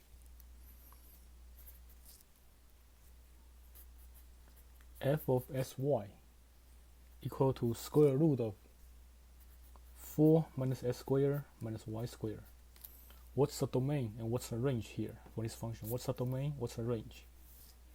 We know that everything under square root must be greater than or equal to 0. Everything under square root must be greater than or equal to 0. So we know that 4 minus s squared minus y squared, it must be greater than or equal to 0. If we solve this equation, if we try to isolate the variables, we have negative s squared minus y squared is greater than or equal to negative 4. Then if I multiply both sides by -1, this inequality can be rewritten as x squared plus y squared less or equal to 4. And we know that x squared plus y squared equal to 4 is a circle. It's an equation of a circle. If x squared plus y squared equal to 4, that's an equation of a circle. Here we have x squared plus y squared less than or equal to 4. That means we have everything inside the circle. So the domain here is the set. The set of all points inside the circle. Center and origin with radius 2. This circle is x squared plus y squared equal to 4. But we have x squared plus y squared less or equal to 4. That means x squared plus y squared could be 3.9, 3.8, 3.6, 3.7, and so on until 3, 2, 1. We have everything inside the circle.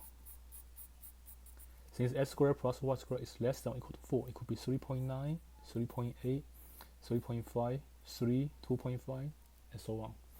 It contains everything inside the circle. So the domain of the function here is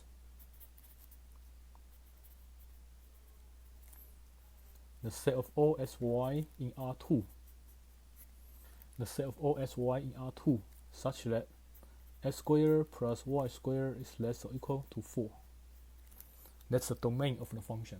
That's the domain of this function. And what's the range of this function? What's the range of this function? We know that square root of 4 minus x squared minus y squared is always greater than or equal to 0. Square root of 4 minus x squared minus y squared in this function is always greater than or equal to 0. Square root cannot be negative. And also, we know 4 take away some positive number is always less or equal to 4. Number 4 take away some positive number is always less or equal to 4. Therefore, we know that this function 4 minus x squared minus y squared is between 0 and 2. So this is f of sy. Since f of sy is between 0 and 2, the range is the interval from 0 to 2, including the endpoint. Since f of sy is between 0 and 2, the range is the interval from 0 to 2. Next example, f of sy equal to ln of x plus y. Find the domain and range. For the domain, we know that for ln, for function of ln, everything inside the function x plus y must be greater than 0. For function ln, everything inside the function must be greater than or equal to 0. For ln function, it can only take positive numbers. We can only plug in positive numbers. So x plus y must be greater than 0. If x plus y is greater than 0, that means y must be greater than negative x. Y must be greater than negative x.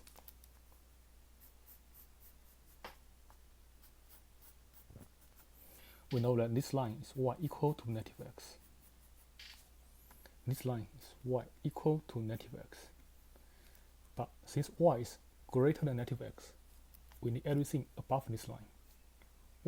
Since y is greater than negative x, we want everything above this line. This line is y equal to negative x, but since y is greater than negative x, the domain contains everything above this line. So that's the domain, and not including this line. Since y doesn't equal to negative x, we don't include this line.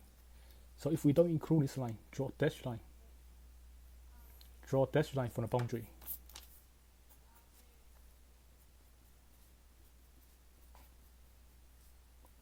Draw a dashed line from the boundary.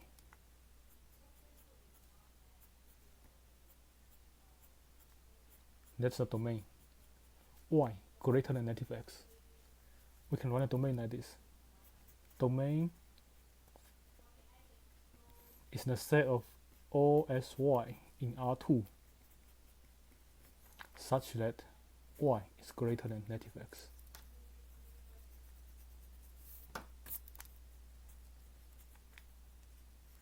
That's the domain of this function. And how about the range?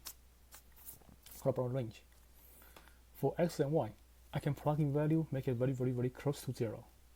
So the range, it could be f of sy could be very small. It may be very close to 0. And I can plug in very large x and y values, make it approach to infinity.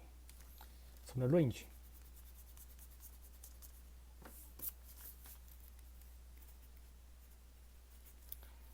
is a set of all real numbers from net infinity to infinity.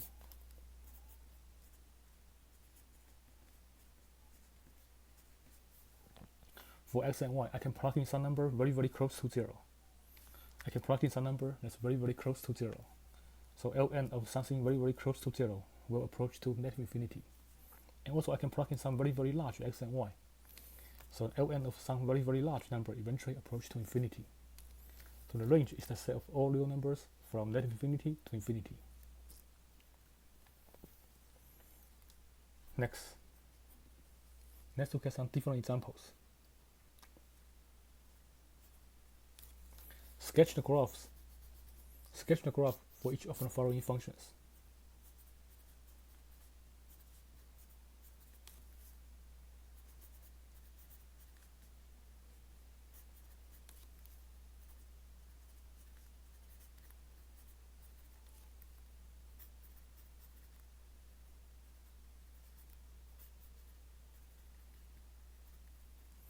Sketch the graph for each of the following functions. Let's look at a simple one. F of s1 equal to x squared plus 1.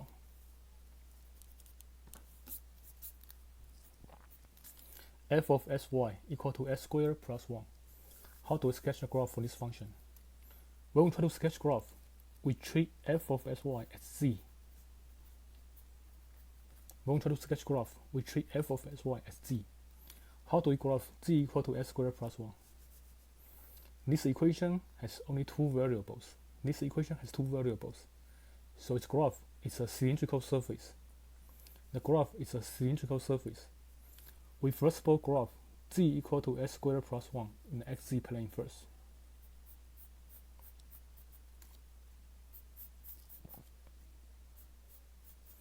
In the xz plane first.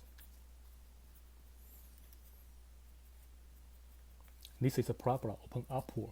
In the xz plane, this is a parabola open upward and it goes through 1.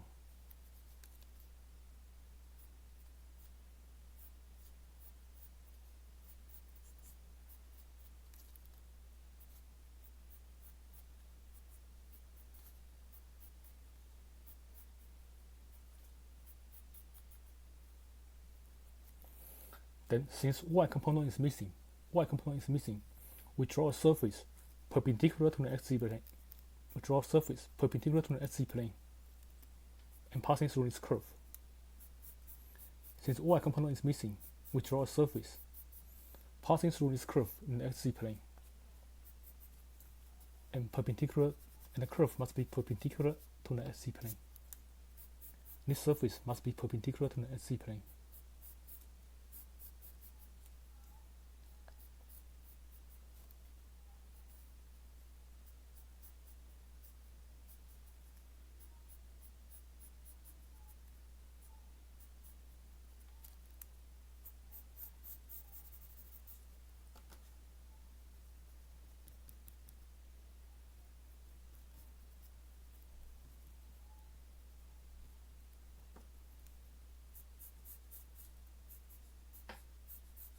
This surface is formed by perpendicular lines passing through the curve and perpendicular to the xz plane. This curve is formed by perpendicular lines perpendicular to the xz plane and passing through this curve.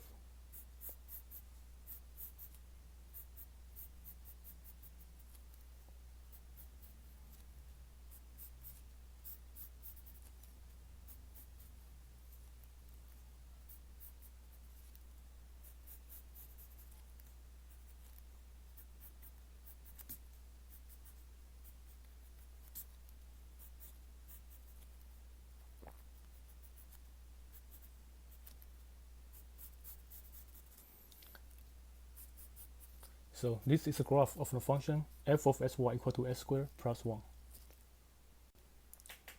Next example, f of sy equal to 2x squared plus 3y squared. Sketch the graph for this function. When we try to sketch the graph for this function, we treat f of sy as z. Graph this equation, z equal to 2x squared plus 3y squared. We can try to make some level curves. For this equation. Let's choose different values for z, since both s and y has power 2. Z is linear, z has power 1. So let's pick some different values for z.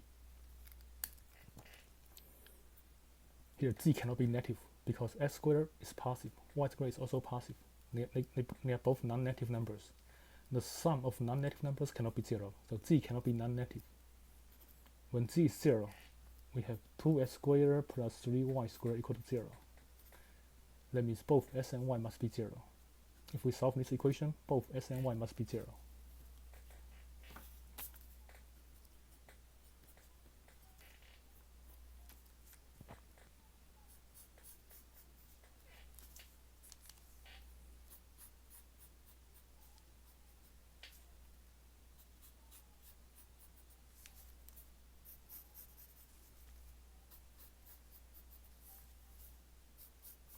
When z is 0, both s and y must be 0.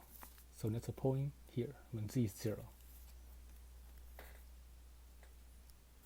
When z is 1, we have 2x squared plus 3y squared equal to 1.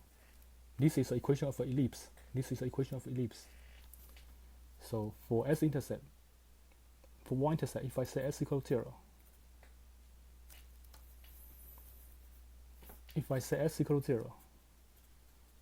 then y equal to plus or minus 1 over square root of 3.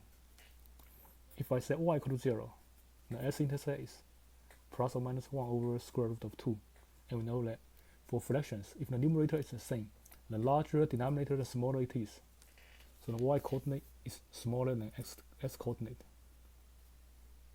That's the y-coordinate, that's the s-coordinate. S-coordinate is larger. S-coordinate has larger values.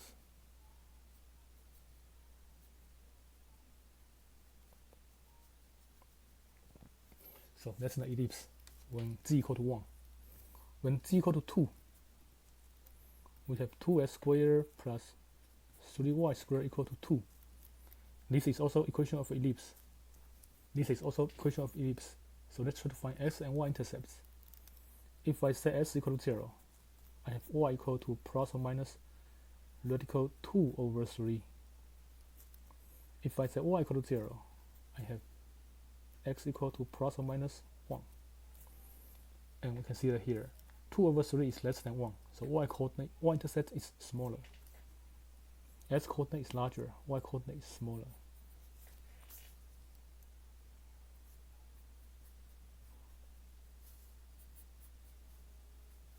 That's an ellipse.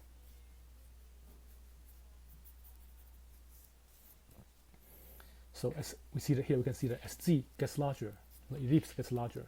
As z increases, the ellipse gets larger. So let's draw a 3D graph.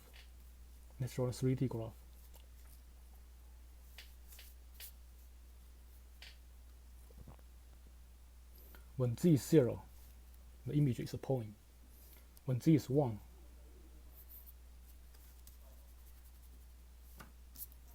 the graph is an ellipse.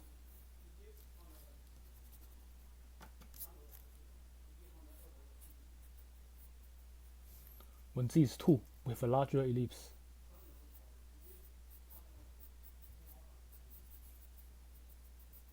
As z increases, the ellipse gets larger. Now let's look at the intersection, the cross section in the xz plane and the yz plane. Next, let's look at the cross section in the xz plane and the yz plane. For the cross section,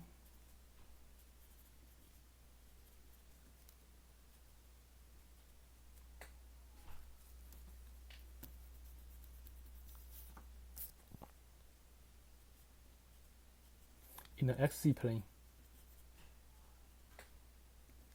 I I set y equal to 0.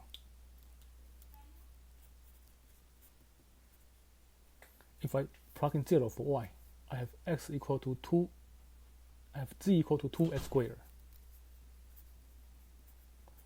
Z equal to 2s squared. This is a parabola open upward.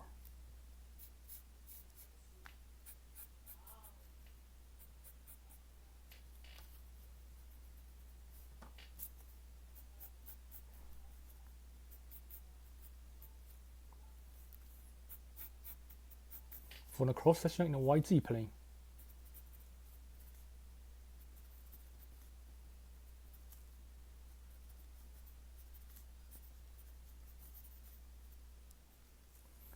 set s equal to 0. If I plug in 0 for x, I have z equal to 3y squared. Also, this is a parabola open upward in the XZ in the YZ plane.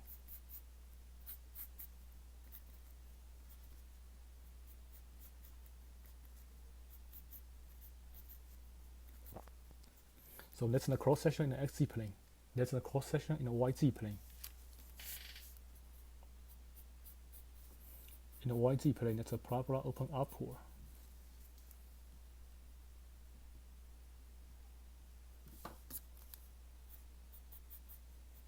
In the XZ plane, the cross section is also a parabola open upward.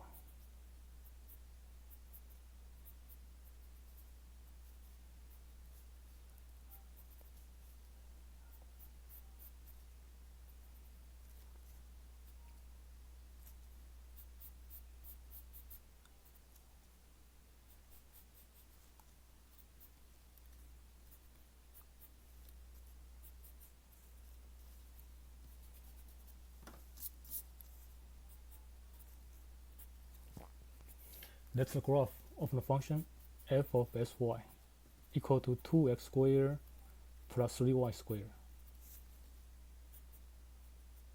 This graph is called the elliptic paraboloid. This graph is called the elliptic paraboloid.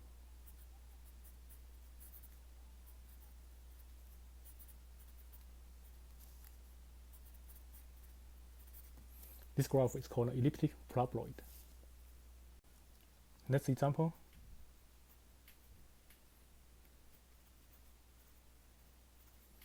For each of the following functions,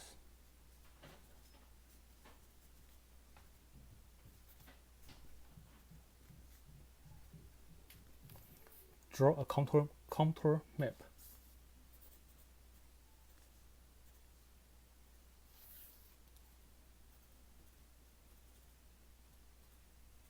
Draw a contour map.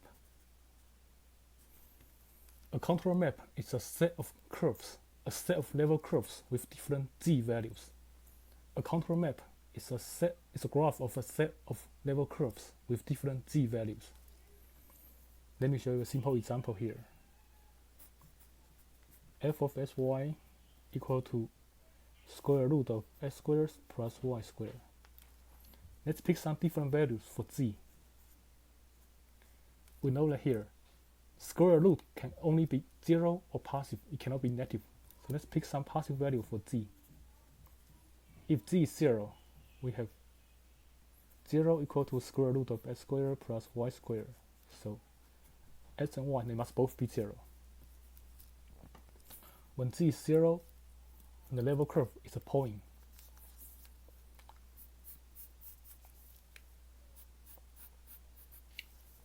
When z is 0, the level curve is a point.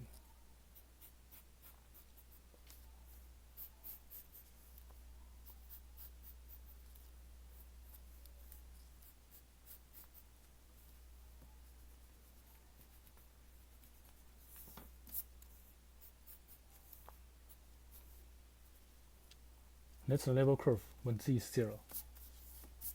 It's a point. S equals 0, y equals 0.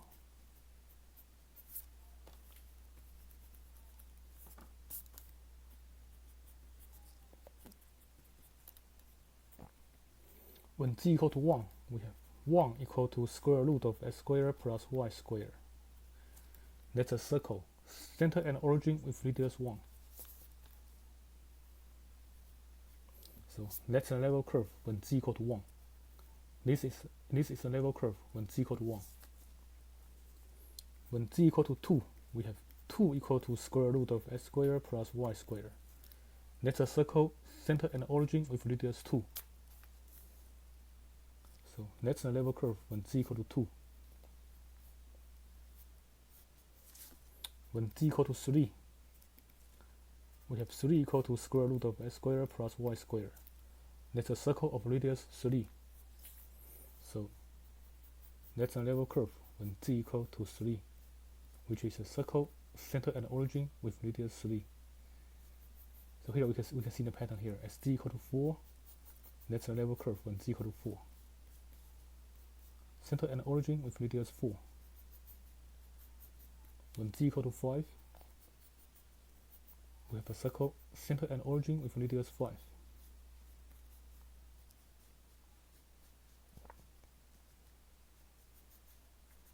When z equal to 6, we have a circle, center and origin with radius 6.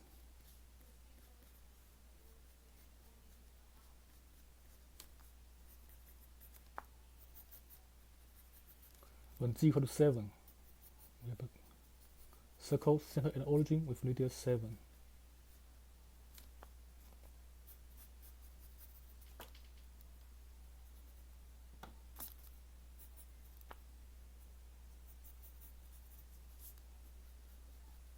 When z equal to a, circle, center and origin with radius a. When z equal to 9, and so on. This is called a contour map. This is called a contour map of this function. This is called a contour map of this function. Next example. F of sy equal to xy. F of sy equal to x times y. So let's draw the level curves for different z values. Here, z could be positive or negative. So let's plug in some different z values and sketch a graph. When z equal to 0, we have x times y equal to 0. That means either x equal to 0 or y equal to 0. When z equal to 0, we have x times y equal to 0. That means either x is 0 or y is 0.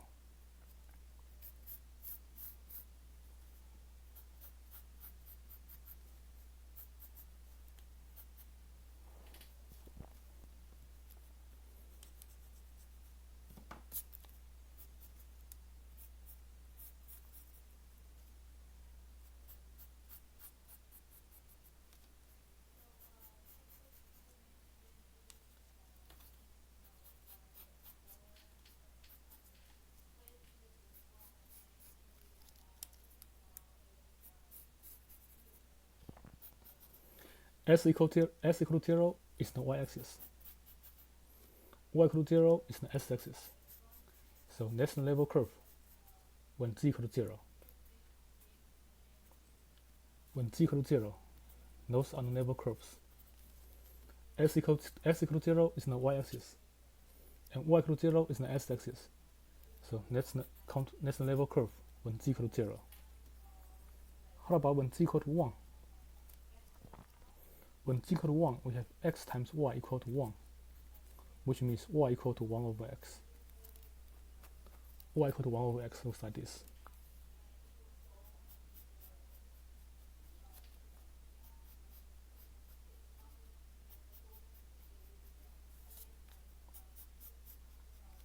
That's the level curve when z equal to 1.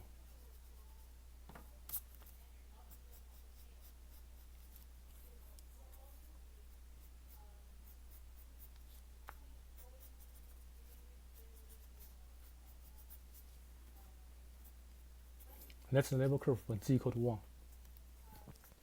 When z equal to 2, we have x times y equal to 2, which means y equal to 2 over x. That's also a hyperbola, looks like this. But we'll sketch its graph vertically twice. We stretch its graph vertically by a factor of 2.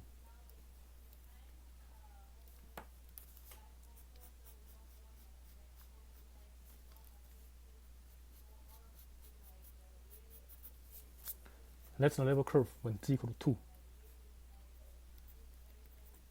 And when z equal to 3, we have x times y equal to 3. That's y equal to 3 over x. The graph is a level curve. The level curve is a hyperbola that will stretch an original graph by a factor of 3. Stretch its graph vertically by a factor of 3.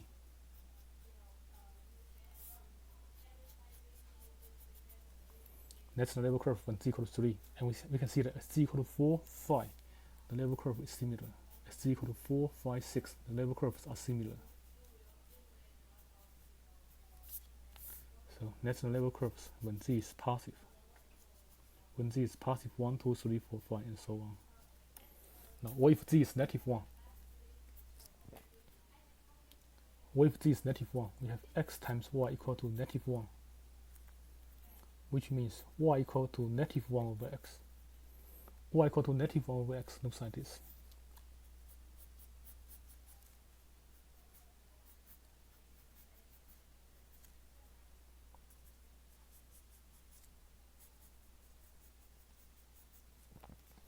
So that's the level curve when y equal to negative 1.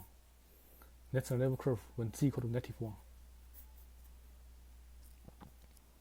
When z equal to negative 2, we have x times y equal to negative 2. That means y equal to negative 2 over x. So the graph looks like this.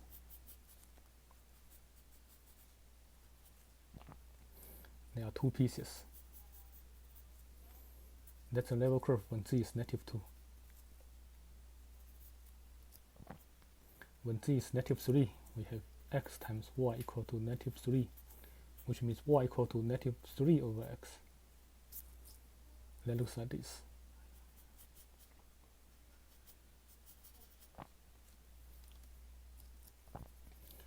That's a level curve when z equal to negative 3.